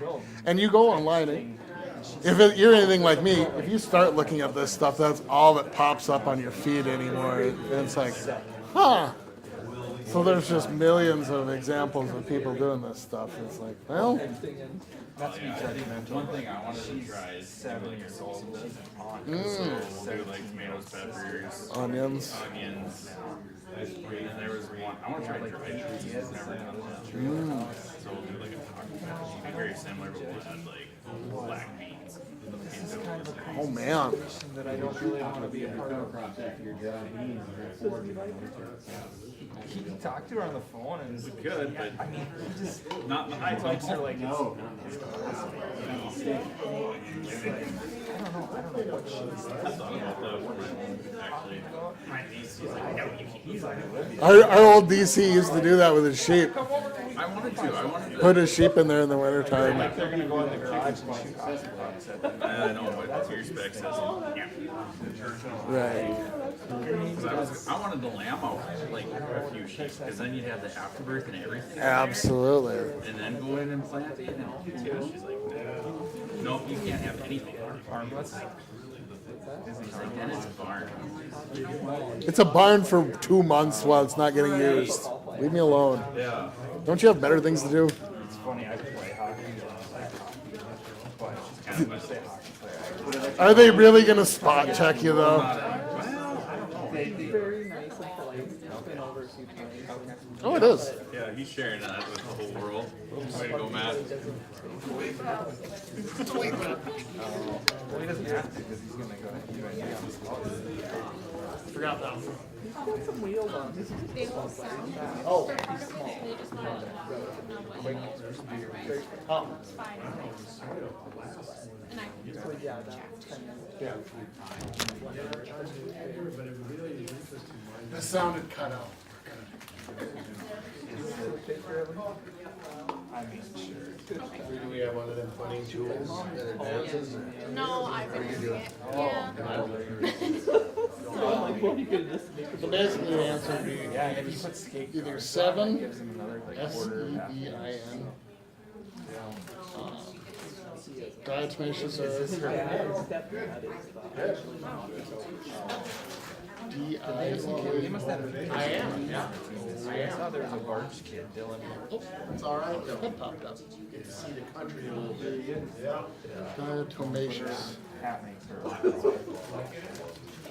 It's nice Yep. up here. It's nice and cold this morning too. It was Roof warmer, 20 below. nothing, Wednesday. if, notice, ladybug. Well, not really. Further south. so that So we were grateful for that. Between the snow and all the year, I don't tell them Chuck. I laughed at It's been a, Valentine's Day. it's taken its toll on me to wear. He actually goes to you and I'll speak it to you. Yeah.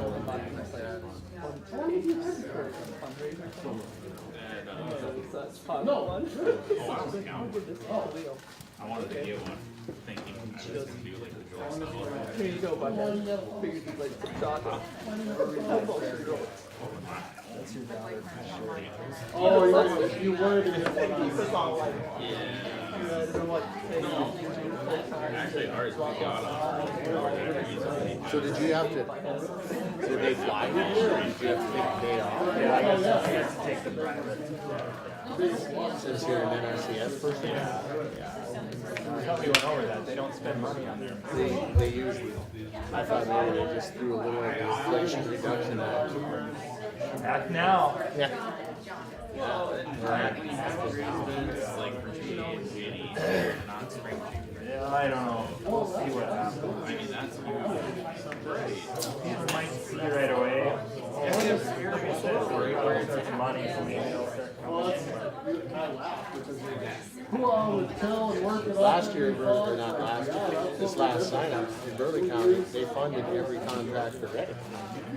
That's what we said. Why are we coming up with new acronyms and programs when everybody's already getting funded? What are we gonna put into? We funded some stuff, and I don't work much in programs at all, so I know very little about it.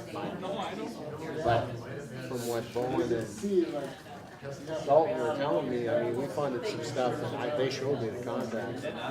We would have never touched 10 years ago. So, It's like anything. The money will be there, and we try to spend it until it's not. yeah. Well, whenever you're ready, I guess. Probably more detrimental to the resource than your flower garden, especially if you don't put cover crops in there, 'cause that sounds crazy. So the only reason I think that is cover crops here in the beginning is because it's the easy way to do. Find a place for cows, start making some cows. Yeah, that's correct. Sure. It's right here. Oh, It's right there. is that the mic or what is it? Yeah. Where do I put it? I'm very technologically challenged.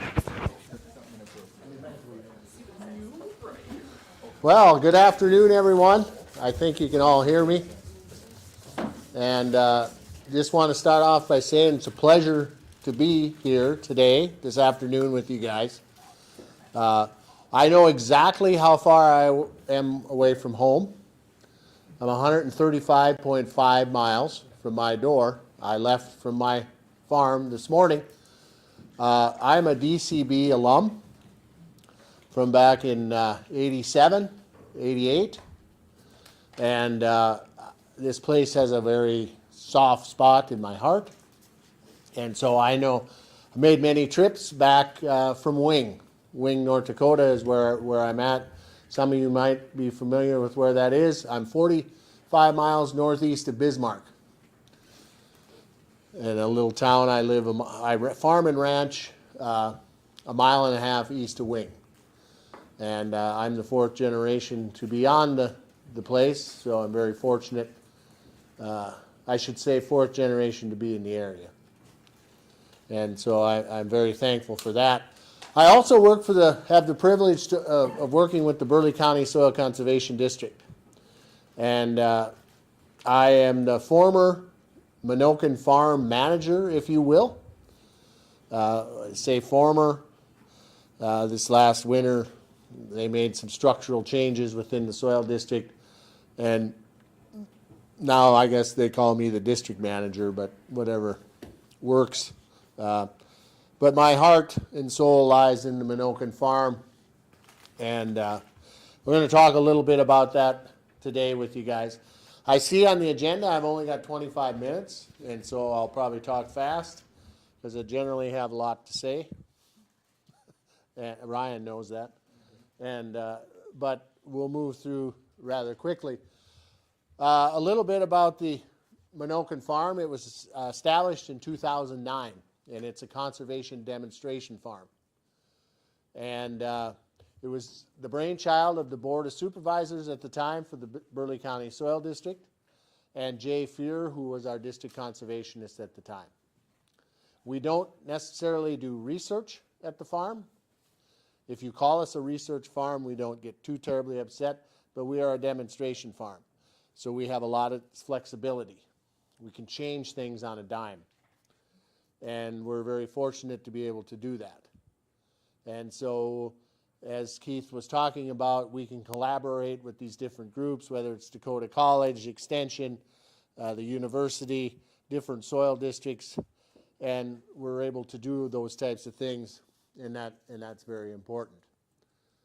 The Minokan Farm is about information and education.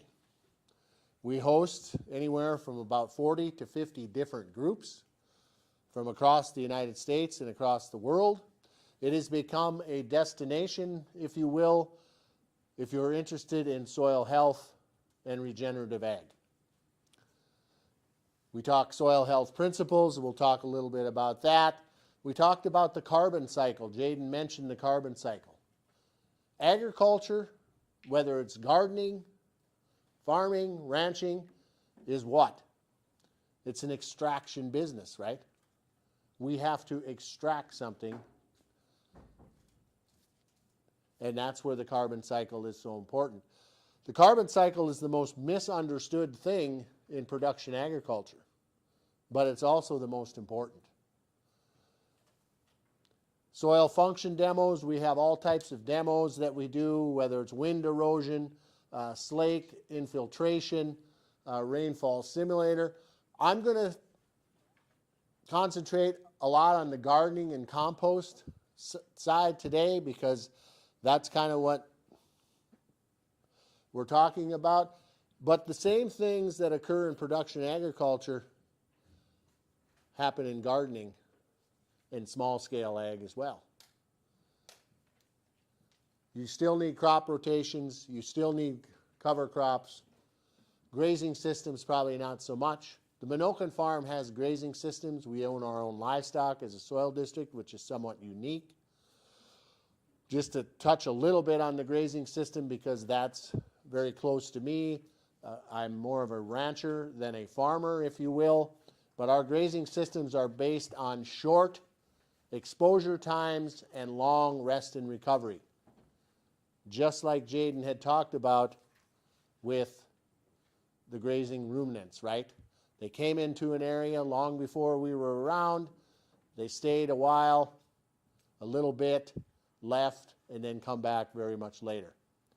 Our grazing systems at the Minokan Farm run very similar to that. This, I just threw this picture in. This is Radhika Fox. She's in the red coat. She's an administrative assistant from the EPA, right? So we've heard a lot of talk lately about waters of the United States again, right? There's always some contention with that. We bring all types of people to the Minokan Farm. All types want to be there. We're unifiers and collaborators. We had the administrator from the EPA there, but we also had these groups there, which I thought was worth noting, right? Soil health and regenerative ag is universal. Next slide, please. This is a group of Argentinian farmers and ranchers. Great group of fellas. Had a good time with them at the Minokan farm. As you might guess, there's not a lot to see at the Minokan farm this time of year. But we sat down and we talked about soil health. We talked about regenerative ag.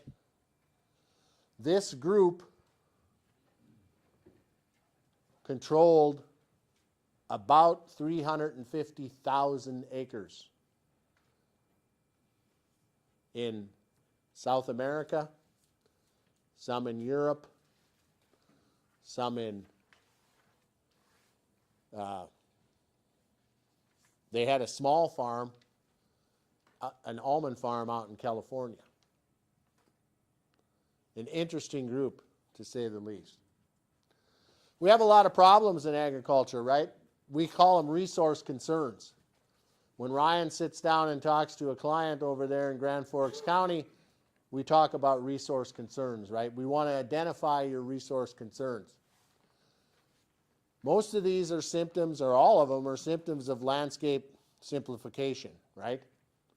It's human nature to simplify the landscape, right? I'm a German from Russia heritage. We like things simple, right?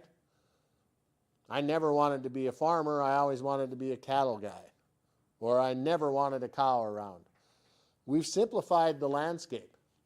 And so with that, these are problems that we have in agriculture. Wind, water erosion. We have salinity. I think if you get west of Bottineau here, maybe even in Bottineau County now, we have some salinity issues, right? It's kind of eating our lunch in North Dakota.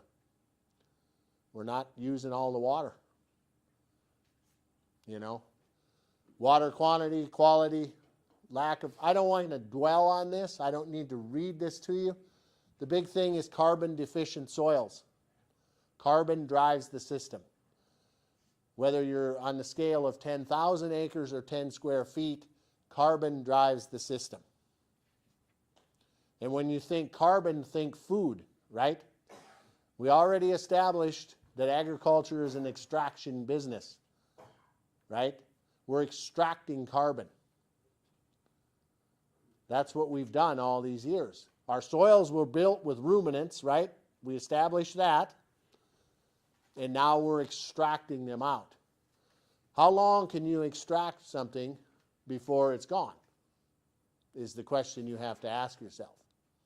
I always tell people this. I spoke to a group of young people about 3 weeks ago in Bismarck, and I told them, I said, if you're taking more carbon out of your system than you're putting back in, and this applies if you're a gardener, a farmer, rancher, or whatever, you will not farm and ranch or garden forever.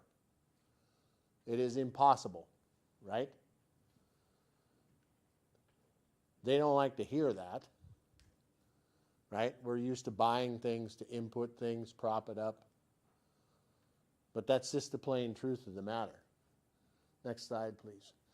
Factors affecting the balance between gains and losses of organic matter. Again, organic matter, carbon. Think carbon, food. Organic matter is the driver. If you look to the left, factors promoting gains. I won't read them all to you, but it's some of the things that we've talked about, right? This morning or this afternoon. Cover crops, conservation tillage or no tillage at all, right? The use of mulches, returning of plant residues, controlled grazing, we talked about that. Factors promoting losses. Does this look like our production model in ag a little bit at times? Some of us. And we're all guilty of it, right? Whole plant removal, intensive tillage, bare soil, those type things. So this is from the Nature and Property of Soils, the 14th edition. I'd like to include this slide in every presentation I do now because it really helps illustrate the point. If you really want to make your production model, if you will, sing, then you should have more things going on the far side than you should here. Okay? Next slide, please. In the plant economy, the currency is carbon, right, Kurt? Chuck knows a little bit about money. He's a banker in town. Carbon is currency. It's just like dollar bills. It's the most important but most overlooked aspect of all plant nutrients. It's the main food for the soil biology. You cannot increase soil organic matter without an excess of carbon in your soil. It's literally impossible. Can't be done. There isn't anything that you can apply that will do that. Carbon can be collected, just like money. It can be spent. It can be saved. And it's, of course, like money, right? It's desired by all organisms. It drives the whole system. And so I like this slide as well. But the Minokan Farm, we deal a lot with the soil health principles, and I think we've touched on them all already this afternoon. But this is what drives our system at the Minokan Farm. We have soil armor, right? You need to have the soil protected. Soil is not made to be bare. It just doesn't work right. Nowhere in nature is soil bare, right? Minimize soil disturbance. Limit tillage, right, as much as possible, or not at all. Plant diversity. We talked a little bit about simplifying the landscape, right? We've done that. And again, none of that is evil. I think Matt mentioned it in his last presentation about repetitive planting things. Not a lot of diversity will get you in trouble. Mother Nature, I think Matt said it best, they figure it out, right? Real quick. Continual live plant root. Again, we talk a lot at the Minokan Farm about perennials building soils. Now, we don't always use a lot of perennials in our production model, whether it's gardening or production ag, but perennials build soils for that specific reason, because there's a root there as much as possible. And then, lastly, livestock integration, which a lot of times it's hard to tie the knot, if you will, in a garden scenario or a high tunnel scenario. But I think that there's some ways, if we really think outside the box, where we could bring in maybe some chickens or some smaller ruminants or something like that. So, just thinking. What will it take to build carbon soils in degraded agricultural soils or gardens? Simply, it's top-down soil building. You incorporate biology, the cover crops, exudates, microbes, and soil life. It's about ecological function, folks. We don't think in those terms anymore. We're too specific all the time. It's about ecological function. We should have more ecologists. We should think of ourselves as being working within the ecosystem. It's nobody's fault that we don't do that, right? It's just that we need to be cognizant, we need to be aware of what's going on. Next one. How do we know your soil health is improving? Touched on this a little bit. Your soil stability increases, right? If you look at that picture, that soil there, that's actually out at the Minokan Farm. It looks like cottage cheese, right? It's got a lot of worms in it, a lot of pore spaces. And mind you, it doesn't always look like that, right? Water infiltration increases. We have a lot of water erosion that goes on. Our salinity problem is we can't get the water into the soil profile, right? That's what it is. It isn't that we have too much water. We just can't get it into the soil profile. We might be able to reduce our inputs or even lower them. When the Minokan farm was started in 2009, the Board of Supervisors at the time that I talked about came up with the mantra that we will use no commercial fertilizers. We don't use any commercial fertilizers at the Minokan farm. We use no fungicides, insecticides. We do use pesticides, obviously. We use pesticides like Roundup, glyphosate, and different ones like that. They're not different, but when you do those things, you see an upward trending soil food web. Very complex. But you want to see long-term soil monitoring at the Minokan farm has shown us that by using the soil health principles and thinking about ecosystem function, we've increased our soil food web, which in turn lowers our input needs, right? Takes away our need for some of those inputs. Next slide, please. This is just a quick slide I threw in here. This is all the fields in October of 2020. We did a soil test at the Minokan farm. We do a conventional test. We do what we call a Haney test and a PLFA test every spring and fall at the Minokan farm. We actually did 11-year, if you will. This is another extensive test. And we took the data. This is just soil organic matter. The highest soil organic matter is field 6 for both 0 to 4 and 4 to 12. The lowest is on field 3. Now, I didn't tell you the whole story about the Minokan farm. Field 3 was a monoculture of wheat for 11 consecutive years before we since now changed it, right? We didn't have any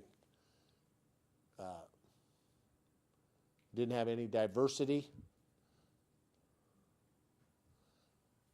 Field 6, if you were to look back at the history of the Minokan farm from 2009 to 2020, had the most plant diversity, had the most livestock integration,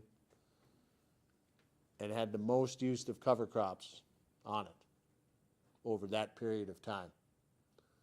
So that just kind of tells you what drives the system, right? Didn't want to touch on that just a little bit. Go ahead, Brianna. Cover crops in the high tunnel. We use cover crops in the high tunnel the same as we use them out in our fields for the same reason, right? I think Matt mentioned this too in his talk.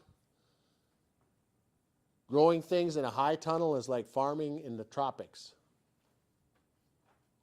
If you have a high tunnel and you're not using cover crops, you're going to burn through soils pretty quick, right? We talked already about being in an extraction business. The heat, the humidity. These, and Jaden and Matt both touched on this.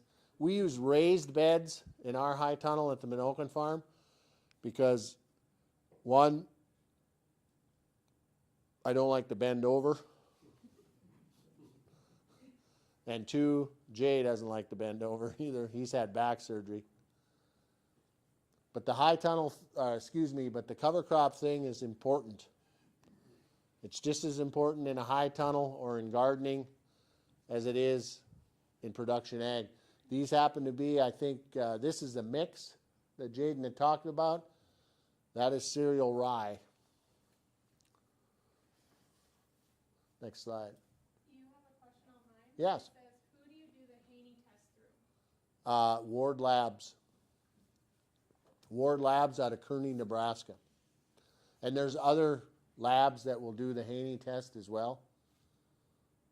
But we choose them for no particular reason. We just kind of started with them, and Ray Ward's been to the Minokan farm a few times. So, fall seeded multi-species cover crop. Again, it's part of the system. Jaden touched on this. We're harvesting sunlight and carbon dioxide, right? The only way you can build soils is with a green growing plant. It's the only way. Building soil aggregates, right? This is a multi-species cover crop. It's gotten tall. Jaden touched on the liquid carbon exudates, right? With those liquid carbon exudates, we're feeding the soil food web, right, that we talked about. And in order to feed the soil food web and to increase it, again, the liquid carbon exudates go hand in hand with that. And as you see an increase of those, you see the trend upward. This is important, and I think Jaden mentioned this too, but you probably didn't catch it because you really had to be listening.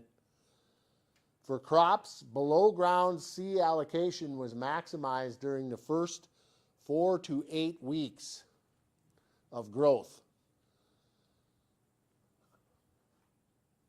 and decreased quickly thereafter. This has been proven over and over again too about cover crops.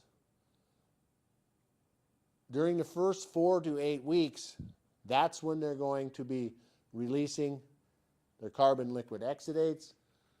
That's when they're going to be building their most soil aggregates, because after that period they switch into, and it's the same way with crops, they switch over into production mode, right?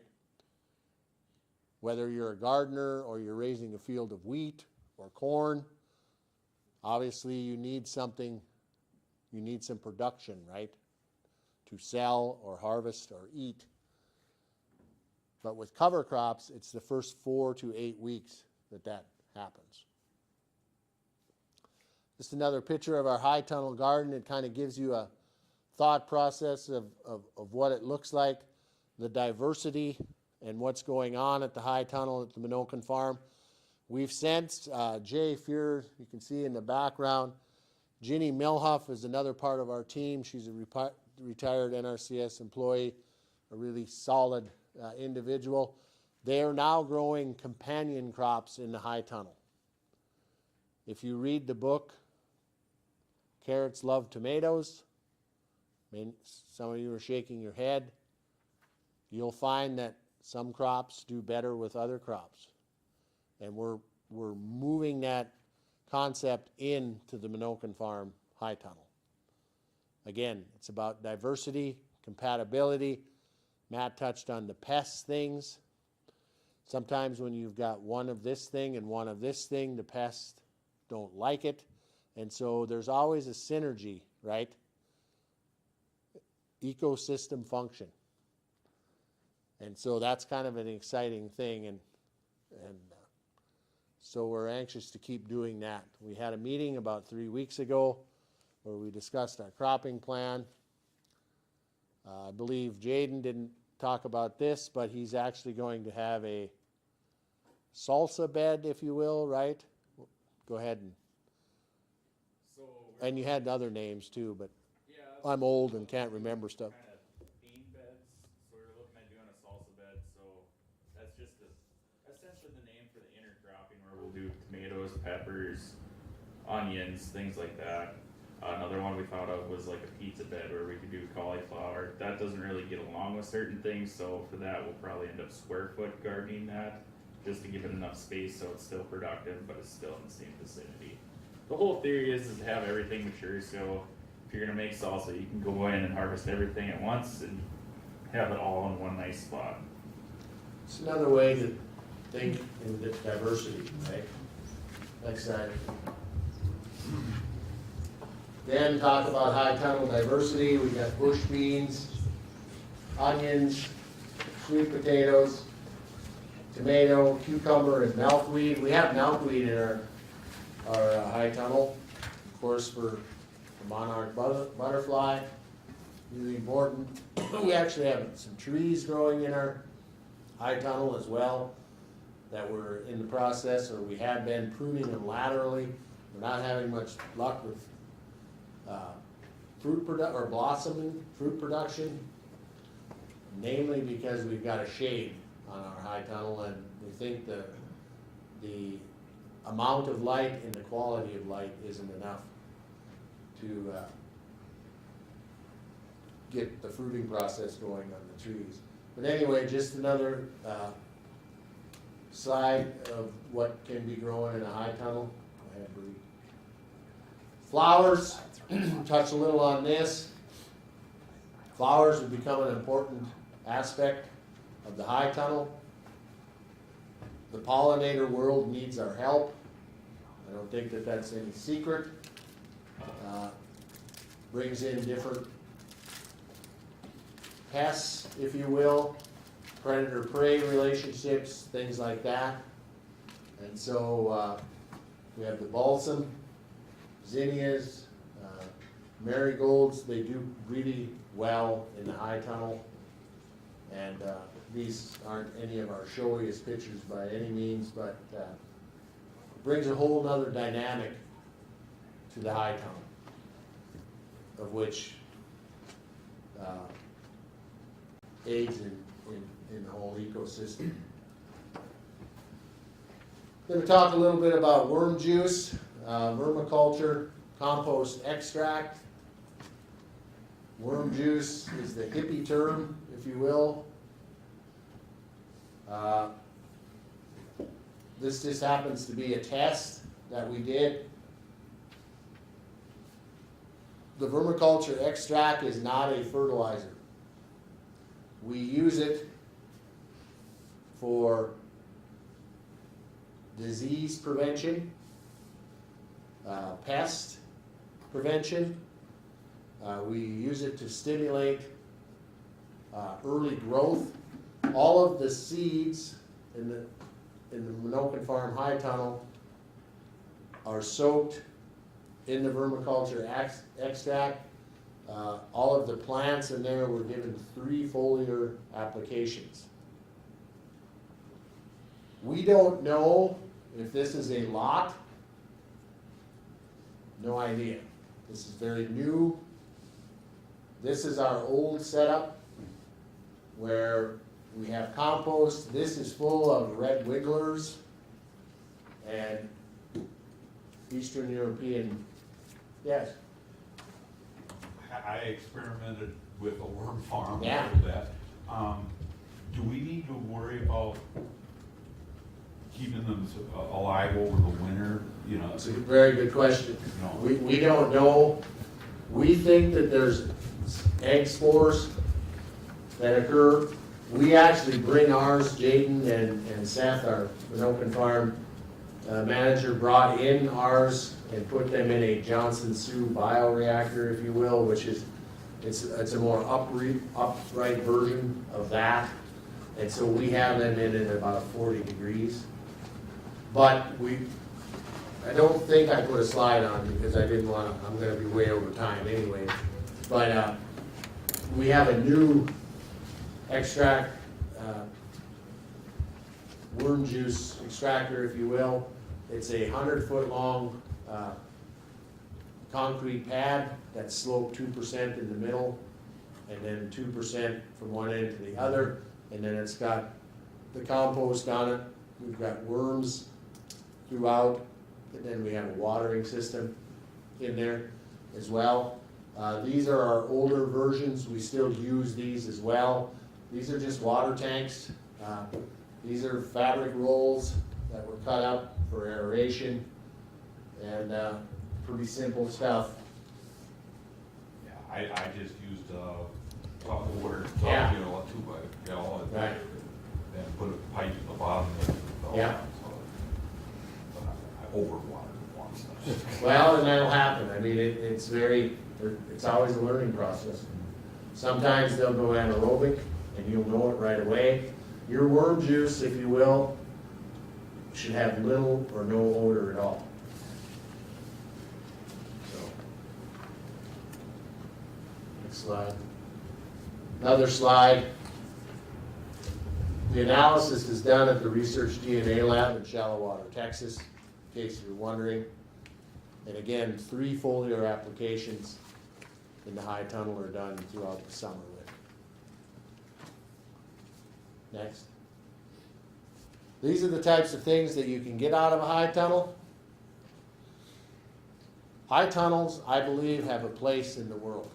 I had this talk with Jaden the other day.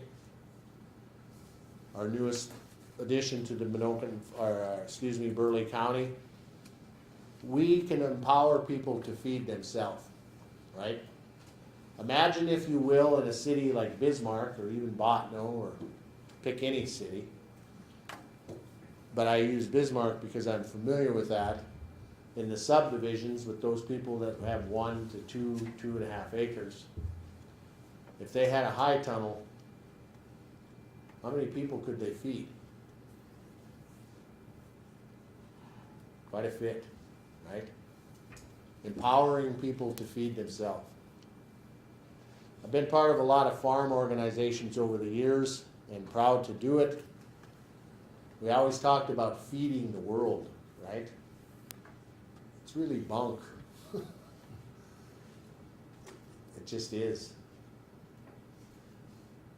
These things, high tunnels, market gardening, those things are going to feed the world. And that's just the plain truth of it. And so that's why I think they're very important. Ryan, I think, will attest to this. He didn't always work for NRCS, but years ago we started cost sharing high tunnels. We have, and Keith mentioned the NRCS collaboration grants agreement, and Matt was one of the early adopters in the high tunnel world. We were cost sharing them. We didn't know nothing about it. Unfortunately, that's kind of how we do things, right? But now we're learning more about it. We know about it. We know what they're capable of. And so it's pretty neat what we can do. So again, all of the produce and what we raise at the Minokan farm is give to the food pantries in Bismarck. And so, and as you might guess, we have a lot of stuff. And so there's a lot of things to take in there. Next slide, Bree. Again, our outdoor garden, just a quick snapshot. This is a milpa mix. This is a species, this is a 40 different species milpa garden. I'm not sure I'm totally sold on a milpa garden because there's a lot of things in there that aren't really edible for humans, but there's just a lot of diversity. But I had a nice picture of what we harvested from that, and I failed to put it in. I thought of that this morning as I was driving up. But anyway, it's another way to garden. 40 different species in there. You just walk in there and start harvesting stuff as it obviously becomes ripe. That's what it looks like when it started.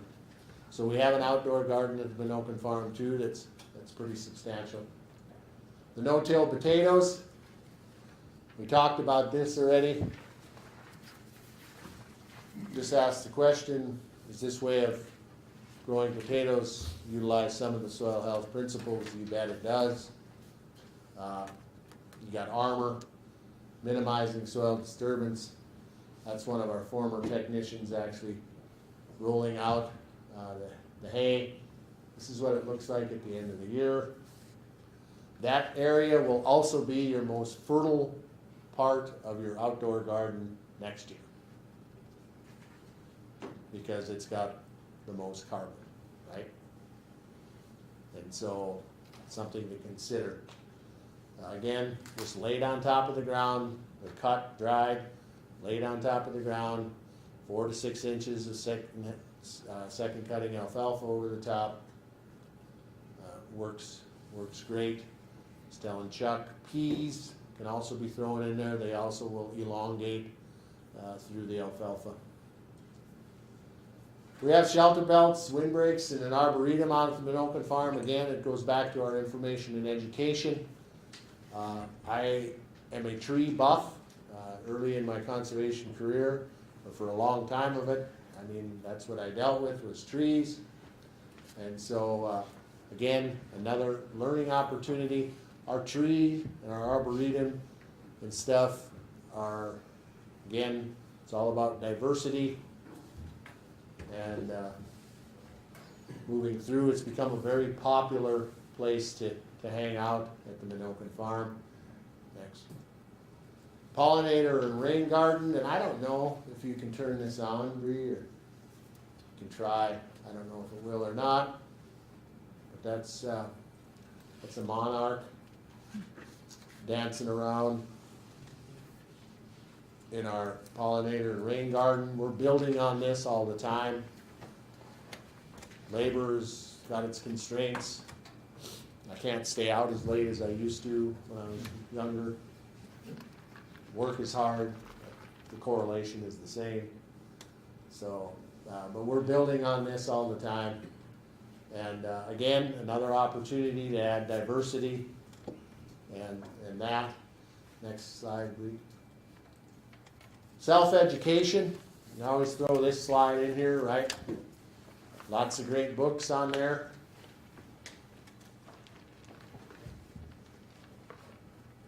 YouTube channel.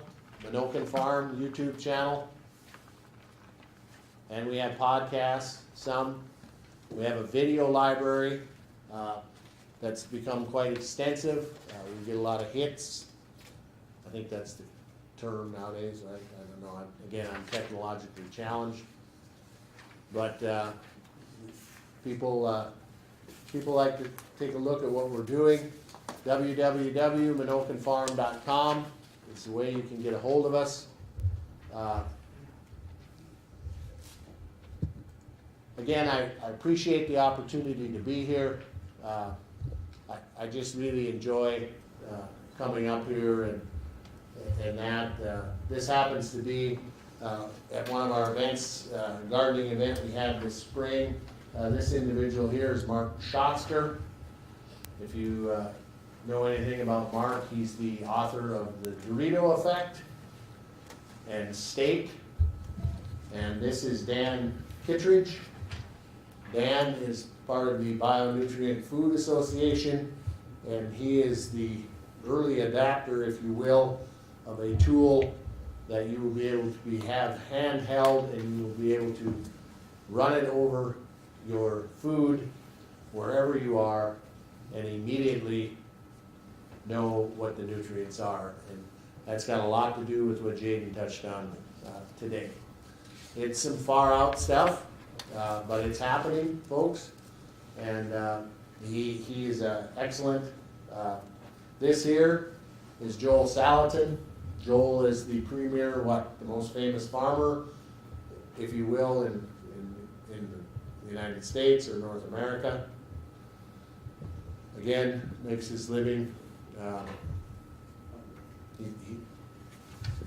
started out as a small produce, small meat arbitrary.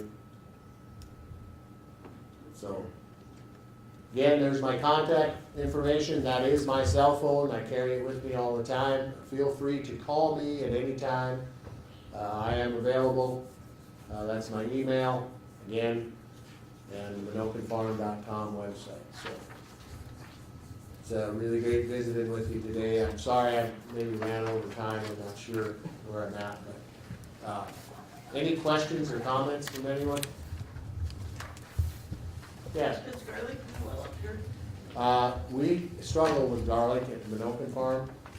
We initially didn't plant it at the right time, and we planted it in the fall, and then it still didn't. What happened to it, Dave? I can't remember. In the high tunnel, it just. Right, in the high tunnel it doesn't. So we're gonna plant it outside.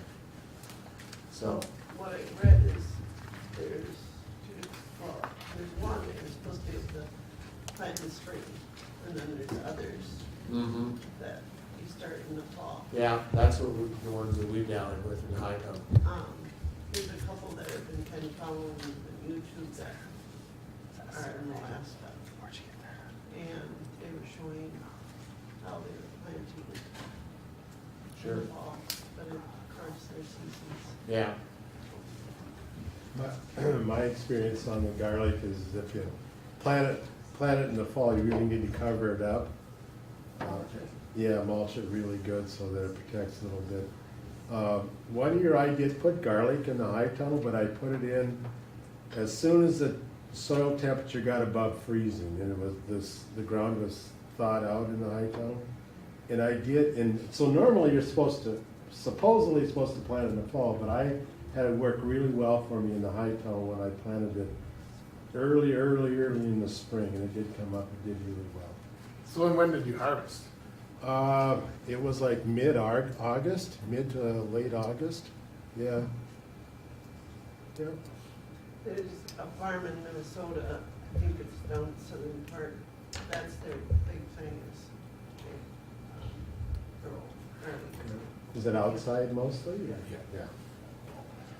I don't hear of high tunnel gardens No. as much down there. No. but I just tried it one year, but, And one issue we had too, being in Bismarck, where we do get as cold as Keith and we do get as warm as Matt, so when we did it in the fall, it would be really cold and then it'd warm up, so then it'd break dormancy, and then we'd go right back to being really cold, and that's what we think. Yeah. but one thing about breaking dormancy, it brings to mind, trees, fruiting type plants that, you know, some people will put or have trees like apple trees or other type of fruiting plants in a high tunnel.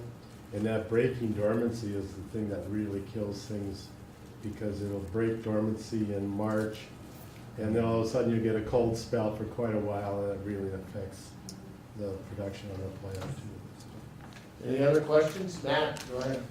So you touched on it, and I really enjoy it. You know, the whole feeding the world concept. You know, I look at high tunnels as, we're not taking on that. We're just trying to feed the community. Right. And free up some of that transportation. Do you does the YouTube channel have that new video that you guys have out? No, That's not out yet. Can you We're, touch on that? I can't. Thanks, Matt, I totally, what Matt's talking about is a future of food, we've termed it that at Burley County, a future of food documentary. It's 25 minutes long, and it's very professionally done. And we're going to premiere that on March 1 at our grazing summit. We're having a grazing summit, if you will, at Bismarck State College on March 1st. You're more than welcome to attend if you're able. You can also live stream that. But after the grazing summit into the evening, before the social, will be premiering our Future of Food video.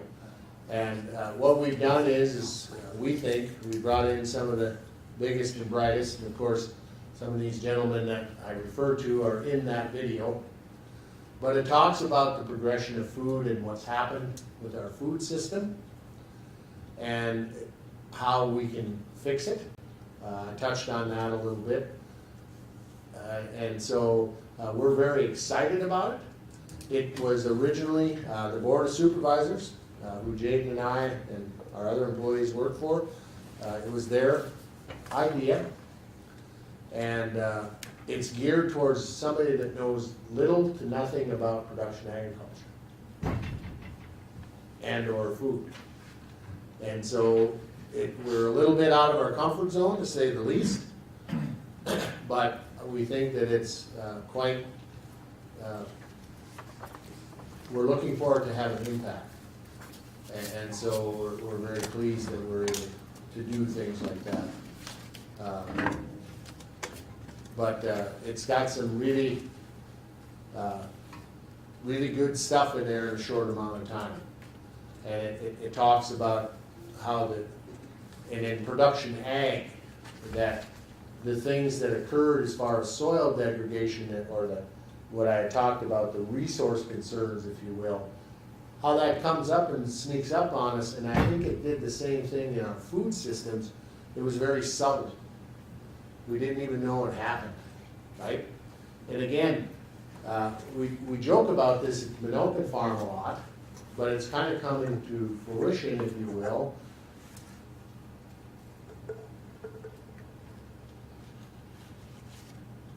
The mantra of production ag, it's a people thing. It's a human thing. And we know what the right thing to do is, but we continue down the same path. Why do we do that? And Jay and I and others, I mean, we said long ago that we really should have a psychiatrist at the Minokan farm, but we're afraid because then we might find out too much about ourselves. But Don't go looking for it if you test it. yeah, exactly. But there's a lot to that, and it's a human thing. And it doesn't make us bad people. It's just that we have the inability to change. Because when you see as many people as we do at the Minokan farm throughout the summer, you run the gamut. That's what I've always told everyone this. The most interesting part of my job is the people and the range of emotions that occur with someone that comes out to the Minokan farm. And it's ranged all the way from extremely angry, that you can't even fathom, all the way to someone being in tears, and everything in between. And so this human thing, and it happens in ag and in the food world, if you will, it's a very human thing. And so the future of food touches on that a little bit, but probably not as much as we should. We probably have to have another documentary. So, yes. Kind of like the definition of insanity. Yeah, You yeah. do the same thing Well, over yeah. and over again, Yeah. expecting different results. All right. No, I know. I love talking to young people. Like I said, 3 weeks ago, I was talking to a group, and I mentioned that to them, you know, that how many farmers and ranchers, and again, this is taking us out of the gardening mode, but how many farmers and ranchers that you know really aren't having fun at what they're doing? They don't really like it. But yet when a quarter of land comes up next to them, they have to buy it or rent it. What sense does that And make? do the same thing. And to do it. the same thing to it. And the young people, when they all smiled and kind of snickered, but anyway, I don't want to beat a dead horse. What is the cost for a high tunnel? I would say small. It varies on the size. The one that we have is a, 24 by 42. There's bigger, smaller ones. Ryan probably cost shares some high tunnels. I want to say anywhere from $2,000 to $4,800, something like that. I was just looking at one, there's a couple different systems. Johnny's Seeds supports a system they call Quick Hoops, because it's designed for just a couple of people to put it up very quickly. Johnny's? Yeah, and it can be as cheap as about $2,000 to throw it up, and it depends on, you know, price of materials where you're located, the steel and stuff. They use 1 3/8 top rail for chain link fences, and they just they sell a bender that's like $50, and you and another person just bend it right to shape and throw it up. It takes a couple days max, but they can be pretty affordable when you get decent prices for the material. They run about $4 to $6 a square foot, most of them do, if you buy the manufactured type. Trucking has become the biggest Yeah, issue. trucking. You'll find that the high tunnel itself may be only that, but then another $3,000, $4,000 in transportation. Just because some of that stuff's so long, you're talking an entire truckload, unfortunately.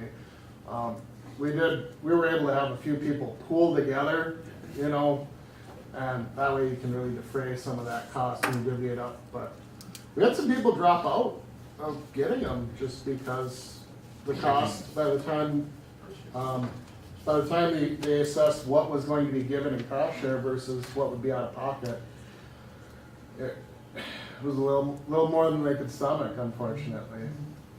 I think we're seeing some of that stuff come back down to earth a little, but it's still out there and it's still real. So since you guys are right there, why don't you sit down and this will segue right into our, Huh?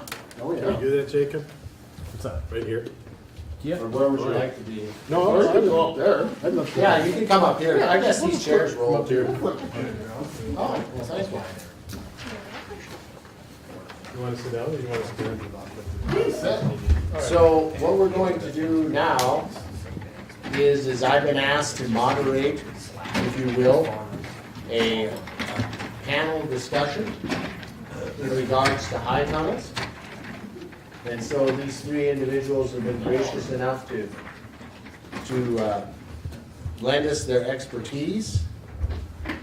And, you know, we visited about high tunnels a little bit. And I guess if you'd each like to start off, and we'll start with Keith, I guess. Talk about your experience growing crops in a high tunnel. Okay. So at Dakota College, we have 6 high tunnels here on campus. And my first experience was with high tunnels on campus here.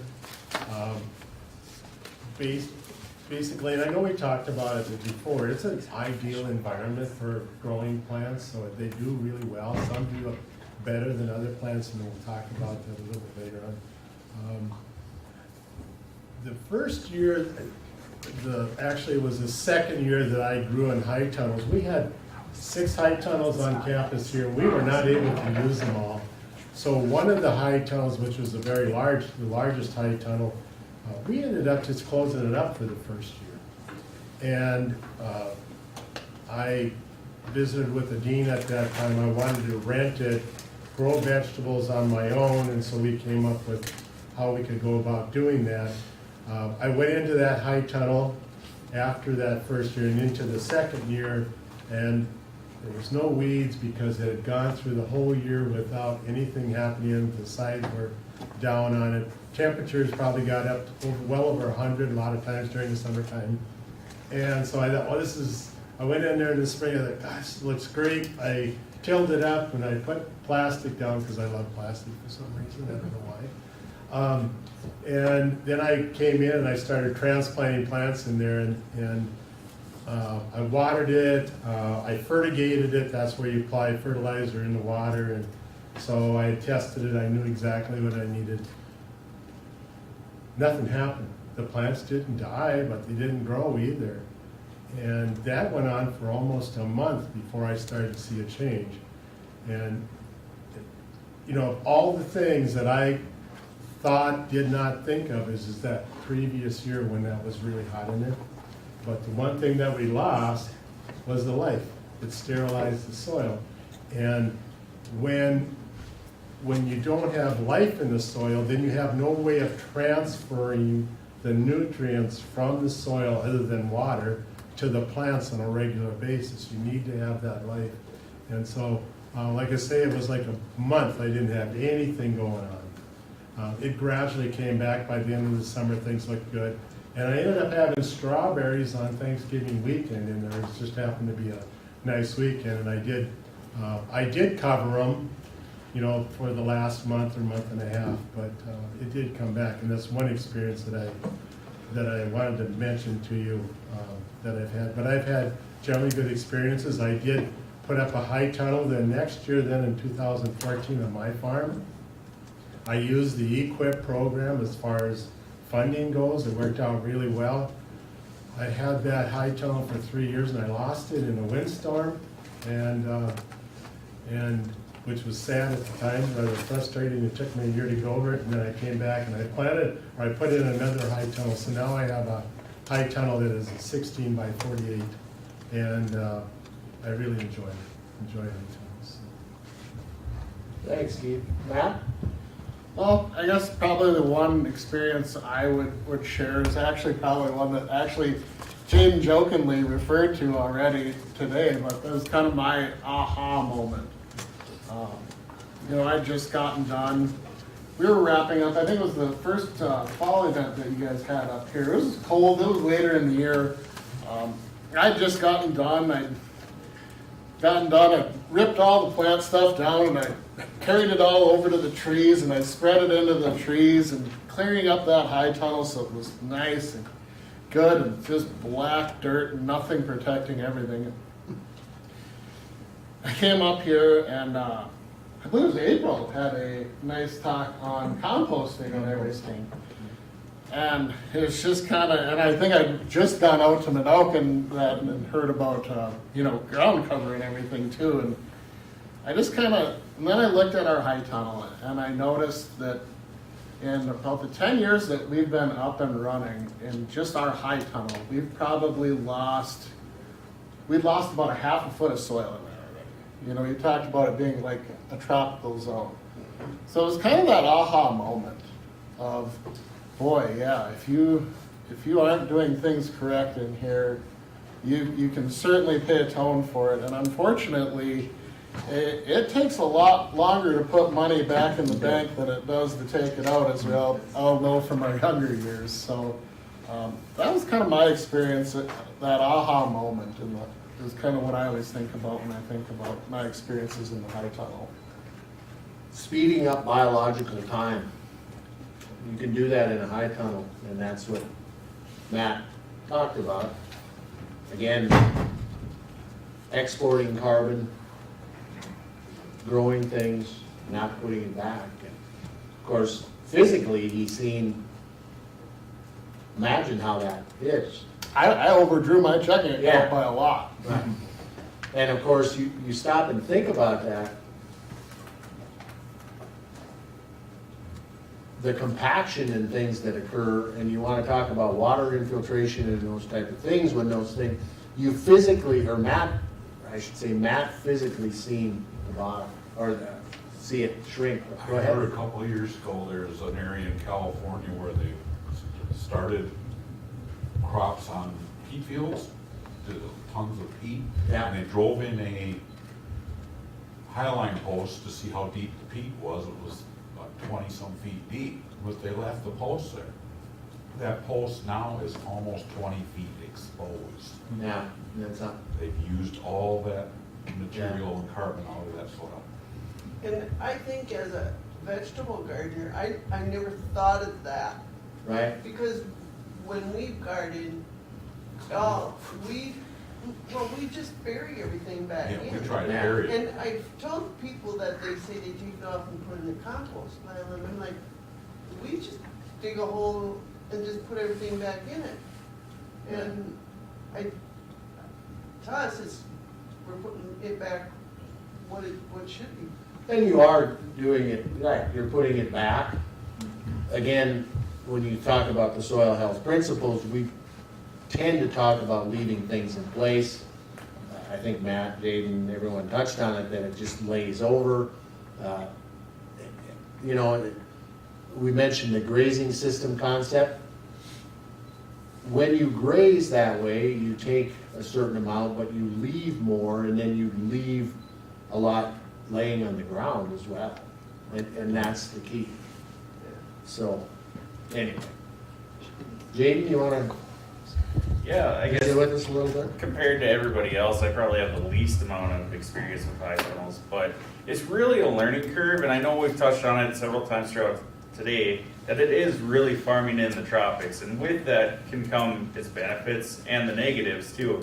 I know white mold can really be a problem, and air movement seems to be a big factor with that, but when you don't allow that air movement, with the transpiration and stuff with the water, it really hits the underside of those leaves, and certain plants really don't do well with that.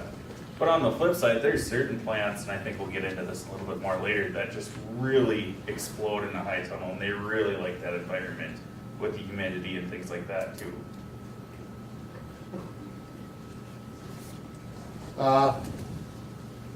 Feel free to ask these guys any questions too, obviously, if you have any. Let's talk about, well, and I think maybe you guys touched on this a little bit, some of the disadvantages of a high tunnel. If there is some, or let's call them opportunities, not disadvantages. What's some opportunities with a high tunnel? And I think Jaden touched on one about, obviously burning through soils. You have a high moisture, high heat environment. And so I think now all of us in this room can be cognizant of the fact that when we have a high tunnel, not if, but when we get one, we'll know that those things need to occur. Is there some other disadvantages that you can think of? Matt, Keith? Well, I can think of one, and when it comes to insects, when an insect enters a high tunnel, it is really dark in there. We don't see that because we see different parts of the light spectrum that an insect does. An insect uses ultraviolet light a lot to see, and a lot of almost all high tunnel material has a UV inhibitor. So when that insect flies into that high tunnel, it's dark, and you will actually see insects bouncing off the plastic all the time because they see a little bit of light, a little bit of UV light coming through. And I think it's really important then to make sure you keep your sides rolled up as much as possible so that light is coming in. Along that same line, pollinators. It's not always easy to get pollinators into the high tunnels. But if you take and plant flowers along the sides of the high tunnel or someplace near it, then you're drawing those pollinators closer to the high tunnel. Well, and I was kind of wondering about that, because when you were talking about butterflies coming in, and I'm like, how do they know to come in? And where can they come in? Because I've never been in one, so I don't know. Yeah, so they come in, so the sides of a high tunnel, we roll them all the way up. So there's the whole length of the high tunnel from the ground, almost ground level, up to 3-4 feet is open so that the insects can come in and other animals can come in. Question in the back.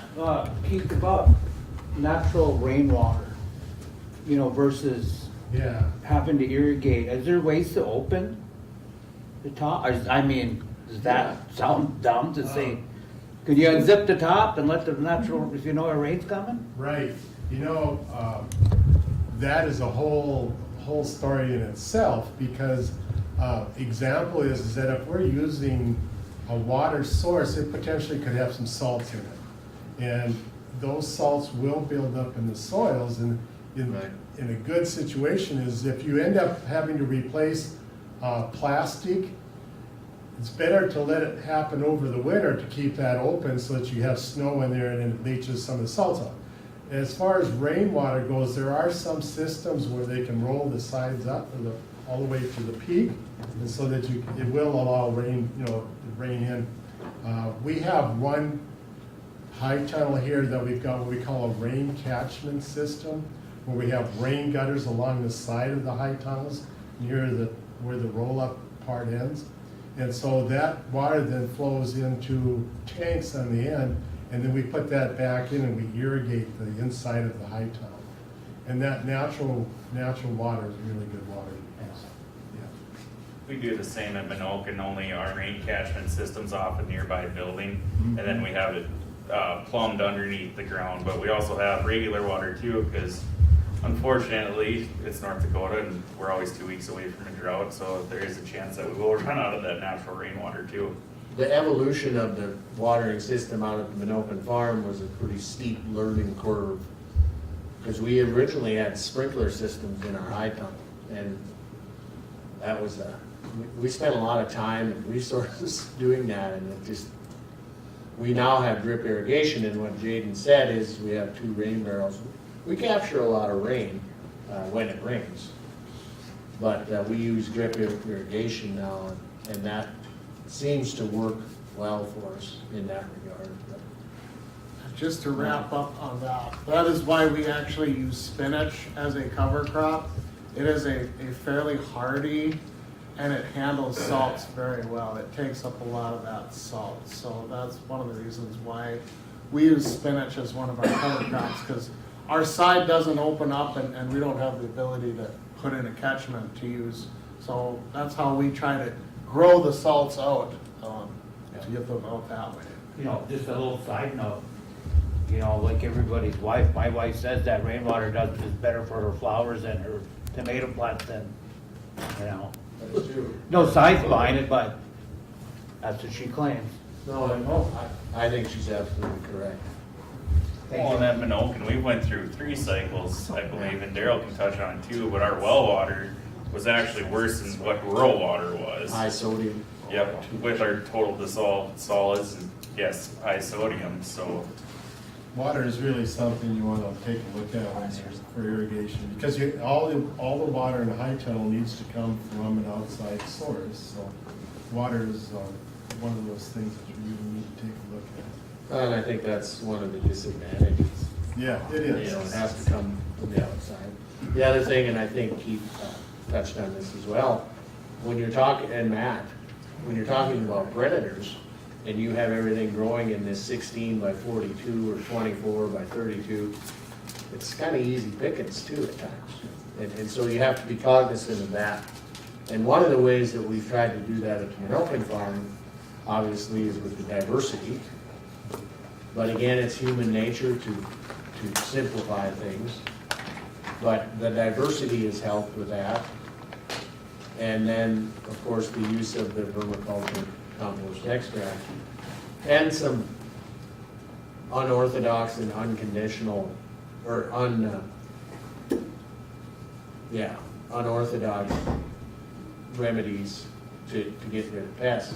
Home remedies. Didn't really touch on this on all that talk, but this pest management thing, and Matt, you know, the kill 'em all theory.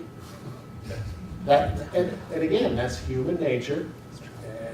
I think Matt did an excellent job of explaining that you need to know your thresholds, but as humans, we see something we don't like, and so we go in there and we take it out, but unknowingly we take out 95% of the other good predators. And so it's important to be cognizant of that.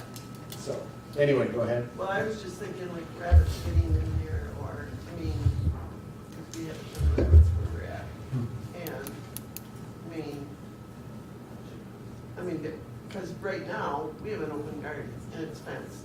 We knew that we'd have to fence it because we have turkeys, we have deer, we have tons of rabbits, squirrels. And so we knew that we had to, fence it. And for a hike, you know, tunnel, I mean, We've used deer netting, it's kind of a poly type deer netting, and we've hung that along the top of the roll-up part of it, and that always is laying down, and it keeps some of the bigger rodents out, and deer too, deer love it in there too. It'll keep Plant them- skid also works. Yep, what, Plant skid, I don't know. it's basically blood meal that you just put out around the high tunnel. You can also kind of tweak, we have automatic sides on our high tunnel. So early on, when we know that those rabbits are probably looking for a place to go, you can kind of tweak the settings so that it's got a higher threshold to hit for rolling up and stuff like that. We basically try to get it so it's stayed closed as much as possible, and that early on when all those plants are just little and Yeah. tender. Yeah. My brother had an issue with rabbits and raccoons, so he put a solar-powered electric wire at 2 inches and Oh, 6 yeah. inches. Yeah. sure. And he said he didn't have any problem with the raccoons after that. We have a question online for, So this is regarding the rainwater. So when you're catching water from the roof, are you needing to filter? We don't at We don't. Minokan. No, we don't filter either. We have in the irrigation system, there is a filter, so that'll pick out most of it. irrigation systems have some filters someplace. But other than that, we don't filter out any of it, no. So we don't have a rain runoff structure for that reason. Our high tunnel is located and our building is located right adjacent to an elevator.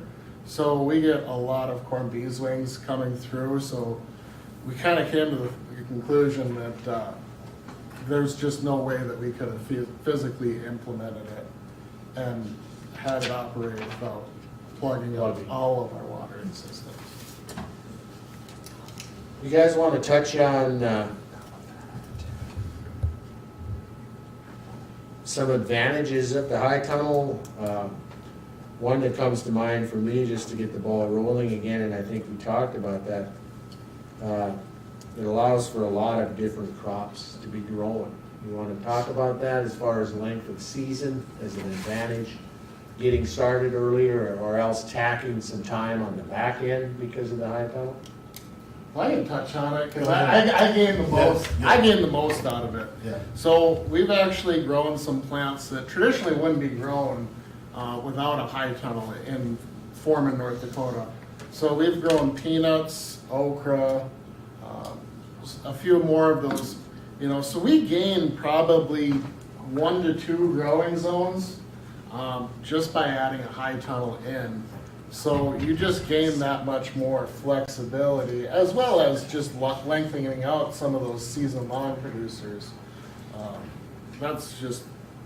And that's kind of the go-to of why you'd really want a high tunnel is you just get such a jump on everything, and can do things you couldn't do before. So Matt, do you think it's a more of a out of the gate type of thing in the spring, or is it tacking on the end in the fall? I think it's both. I know just in our conversations when we have teleconferences, you know, I'm generally fully planted by the time you guys are about starting. Thinking about starting. And I'm still getting stuff well into winter, so I mean, I think you gain a month on each end for at least us. Keith, do you think it's that much? Yeah, we definitely get at least 2 weeks on both ends. In the spring, it's nice because we use some of those cold weather type plants, the lettuces, radishes, the peas. We get those in really early for us. I mean, that could be later in April is when we get them in. And, so we get a nice crop then, and then we can, once that crop is done, which is usually 30 to 40 days, 50 days, then we're able to plant something after that, which is like tomatoes or peppers or that type of thing. And then in the fall, we do that again, like in August, we'll do the lettuce and the radishes and the peas. Beans is another one that does really well, and we'll get that fall crop too. Jayden, do you want to touch on, you know, the Minokan farm? Obviously, you've been witness to this with Ginny and the cool season scenario that Keith talked about, and the number of the production off of our multi-species lettuce. Yeah, so based off that book, Carrots Love Tomatoes, there's certain things that get along and really benefit each other with intercropping. We put lettuce in early, and we had that intercrop with, I believe, beets, and I think there was some spinach in there too. But just to really, I mean, we got 7 or 8 cuttings off of the lettuce, which was just phenomenal, the way it kept coming back. And then, you know, it kind of pitters out because it gets too warm for it. But even going back to the whole cover crop scenario, how you extend that season, I mean, there's a lot of times where, like Daryl said, you put your 4 to 8 weeks with your liquid carbon red exudates. Well, when you're coming off with the cool season and it's the middle of September, and typically outside there's not enough time for a cover crop to really express itself. Well, in the high tunnel, you still have that option, and it can really continue on. That kind of brings up a question as far as cover crops. Just an open field and even commercial production. What could you be using in North Dakota as a cover crop in the fall? You know, I've got a couple of friends that say, they've tried cover crops, they've tried the radishes, and it's just too late for them. Is there anything else that could get a decent Depending on the year, that winter rye is a pretty good one. Planting green is a big thing. That's for your following soybean production. That's just, commercial ag. But winter camelina, is that how you say it? Yeah. That's another option. Pretty much, those are probably the two most common biennials, especially this far north, that you can use that'll survive the winter. Winter rye and winter Camelina. When you get down towards Matt's area, you might be able to get away with like an Austrian winter peat. I don't know, that's still might, that's more of a northern South Dakota to mid South Dakota. The important thing to know about cover crops, and I think Jaden touched on this, is what's your window? And I think that's your question. And that's where we found that this winter rye and those winter camelinas and stuff can provide that opportunity for you in the fall. And then they're also the first thing out of the ground in the spring. And then, of course, you can choose when you want to terminate them, whether you terminate them like we do with lots of cover, or you can terminate them with herbicide if you so desire. And so we've learned a lot about cover crops. Back in 2006, when we put our first cover crops in, we were thinking that, and of course, the dynamic of production agriculture has changed. They worked after wheat, right? Because people were harvesting wheat in July, August, and then of course you had this window. Your window was longer. Well, when you move to corn and beans, your window closes up, and so we had to rethink the use of cover crops. So that's where these biennials, if you will, come into play.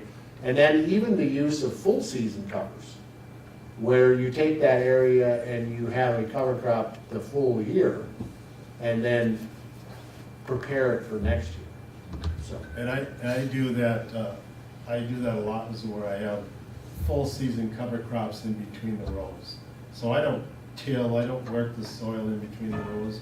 Once that's seeded, I'll come in and I'll mow it, just to keep it down. But other than that, that works really well. And then along the same lines with cover crops, sometimes you just need to plan a section of an area where you just plan to do that. And so when it comes that time of the year that you need to plant your cover crop, you know that whatever crop is there should be done or probably done. But it's just, you just plan to have a section of cover crop, if nothing else. The biggest thing that I find with cover crops is unfortunate. It's great that everyone wants to adopt it. And I love that about cover crops. The thing that scares me is that people don't know why they want to adopt it. And that's where you end up with some of these issues. What is the goal of adopting the cover crop?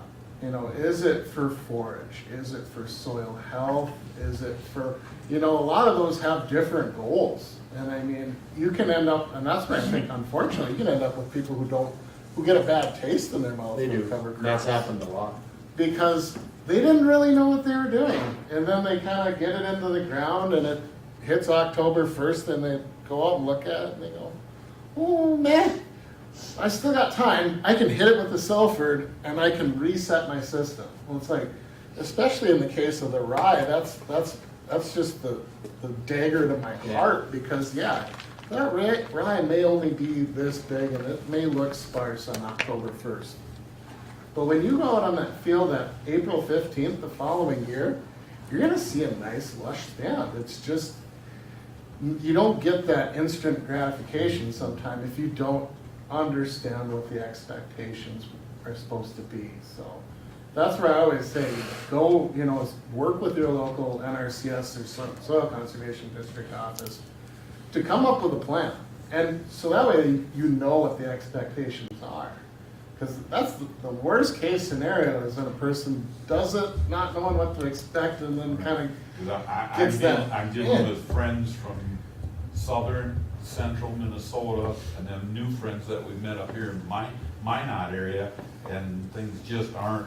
Oh, yeah, cover crops up here, total different ballgame. And he used to farm with his brothers and dad in southern Minnesota, so it.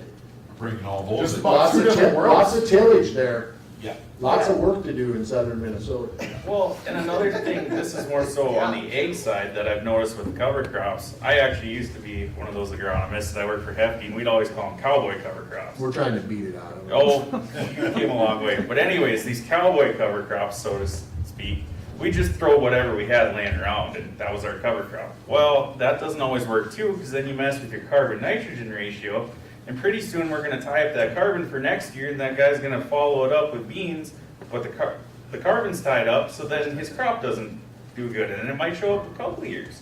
Well, now all of a sudden you took a guy who wanted to try it, and you turned him into a non-believer, and oh, that doesn't work. A hater. Exactly. So, Right. I mean, you got to be really cognizant because there's a lot of different mixes, and it's all about designing it for your goals, like Matt said.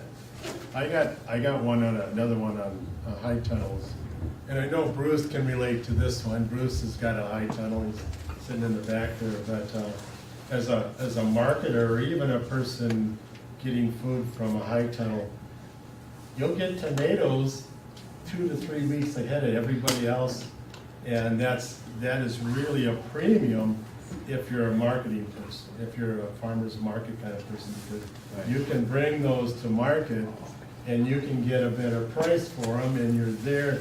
Everybody's excited about buying those, and the other farmers markets don't necessarily have that yet, or market vendors don't have that yet.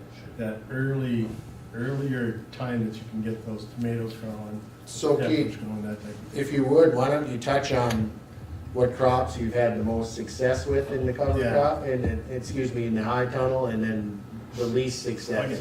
Each one of you, if we could go through that. Okay, tomatoes and peppers, those are the two top ones. They're the dollar makers, and I've always had really good luck with them. Tomatoes and peppers, they love the heat, so that works out really good. They like the heat and moisture. Least success, gosh.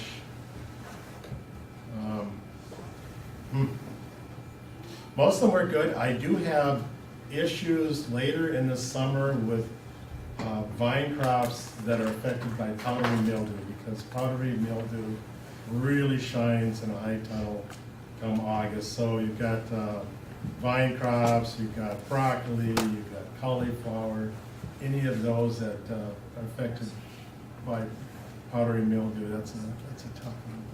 Matt?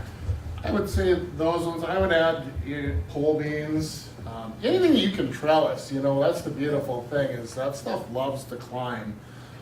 Pole beans, sugar snap peas, and like Jamin hit on, those leafy greens. I mean, the fact of how much you can get off of a single planting of those, and I go back to the opportunity. You know, when that powdery mildew hits, that's just a reminder that it's time to take that stuff out and put cover crops down, Keith. That's your heads up, so.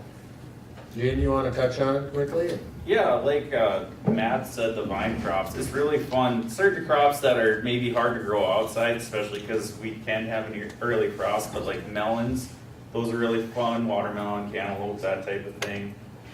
Cucumbers, they just are fun to watch because they just explode and the leaves get huge and they just produce like nuts. One of the ones that I know we've struggled with at Minokan is sweet potatoes. It seems like they do better outside as far as getting the production out of them. Yeah. Sweet potatoes, you get a lot of vegetation. You get a lot of vegetation. They cover everything. Yep, but the undergrowth, Undergrowth is not. yep, the actual potato itself, it doesn't seem like it does quite as well. For in a instance, high tunnel. It's tough to trellis. So do you do like onions and stuff like that in a high tunnel? I mean, Oh, yeah. because to me, I think of onions need to be outside. I mean, that's just maybe old school too. We do green onions in ours, just as a nice row crop for having some little ones. We don't do any other mound up ones. But. I do regular onions. Yeah, we've done regular onions as well. They do really well. And they get really big. I put them along the sides. I have more like along the sides of the high tunnel inside than I do towards the center. I don't know why that is. Maybe it's More daylight. Fresh air. Fresh air, yeah. Is there any questions for the three individuals from the group yet? I have one last question for each of them, and Does anyone have any questions for him specifically on anything?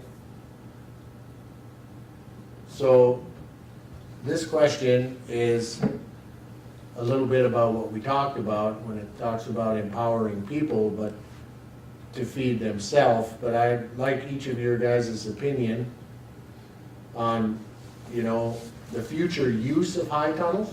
What's it going to take?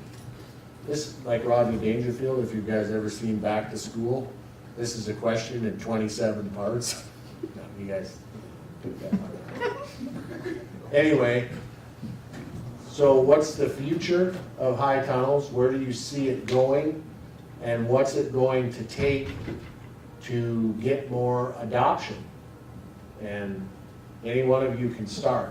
And then with that, I think we'll conclude our discussion today unless anyone has any questions at the end. So appreciate your guys' expertise here with us today.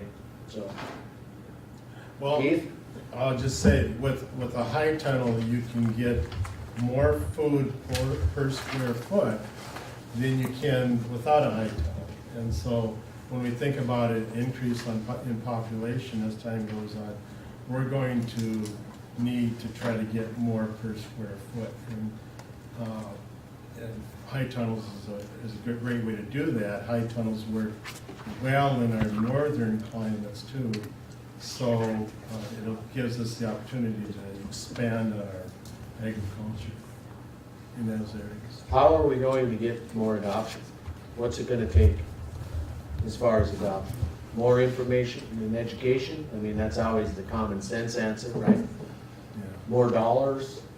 I think it's gonna take everybody, is the short answer. I mean, I don't even think it's just high tunnels. I think high tunnels is a great start where you have the ability to put one of those up. But I think we gotta look past that as to even just urban planters, urban gardens, anywhere where you can grow something, you know, even microgreens. We're starting to do some of those just as a side project in our district because, well, by golly, I get sad when that high tunnel's gone and I can't have any fresh veggies. So it's just going to take a cumulative effort from everybody to solve this issue, whether it be a 42-foot by 26-foot high tunnel or a microgreen setup. I think we've got to start working. I mean, our diets have gotten low diversity, unfortunately. A lot of food coming from the store, from the freezer section. That needs to go away. We need to start eating better. Vin? And I guess, well, I had a conversation last night about this, but I think even the height of the pandemic, it really made everybody realize that we need to start doing stuff ourselves, like Matt said.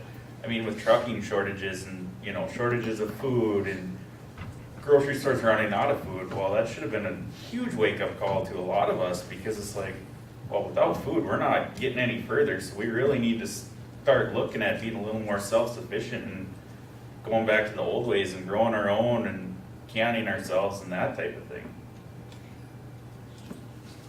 Go ahead. I know that back in Minnesota, there was a few places that do hydroponic. Are you seeing any of that here? Does it work here? I mean, I know with hydroponic, you have to have to. I'm not a fan of hydroponic, just off the top of my head, because it's an unnatural system to me, and again, it's a high input. So, I mean, I'm not a fan, but maybe these three could.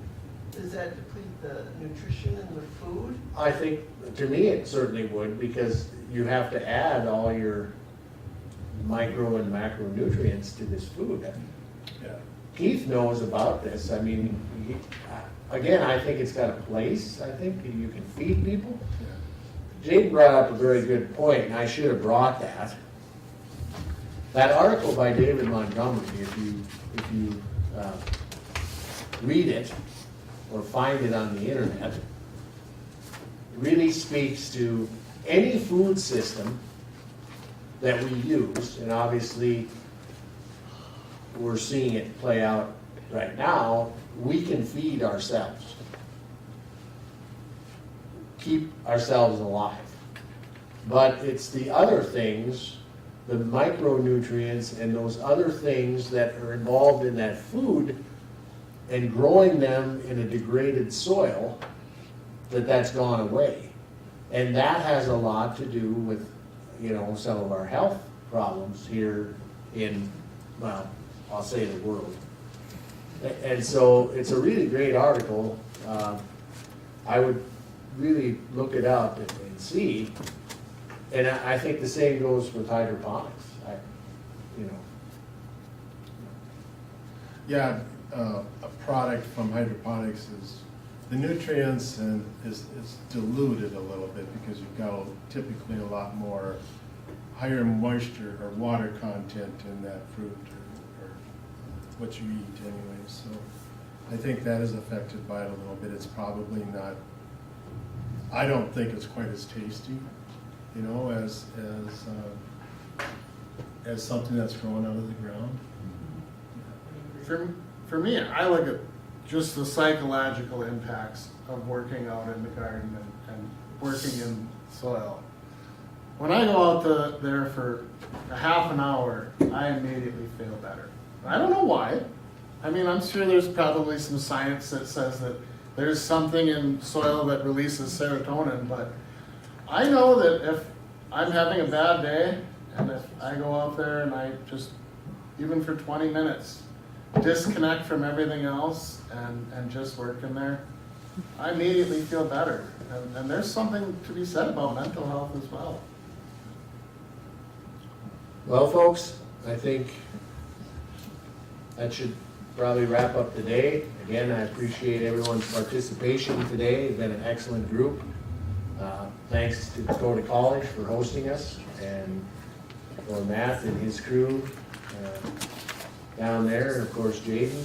And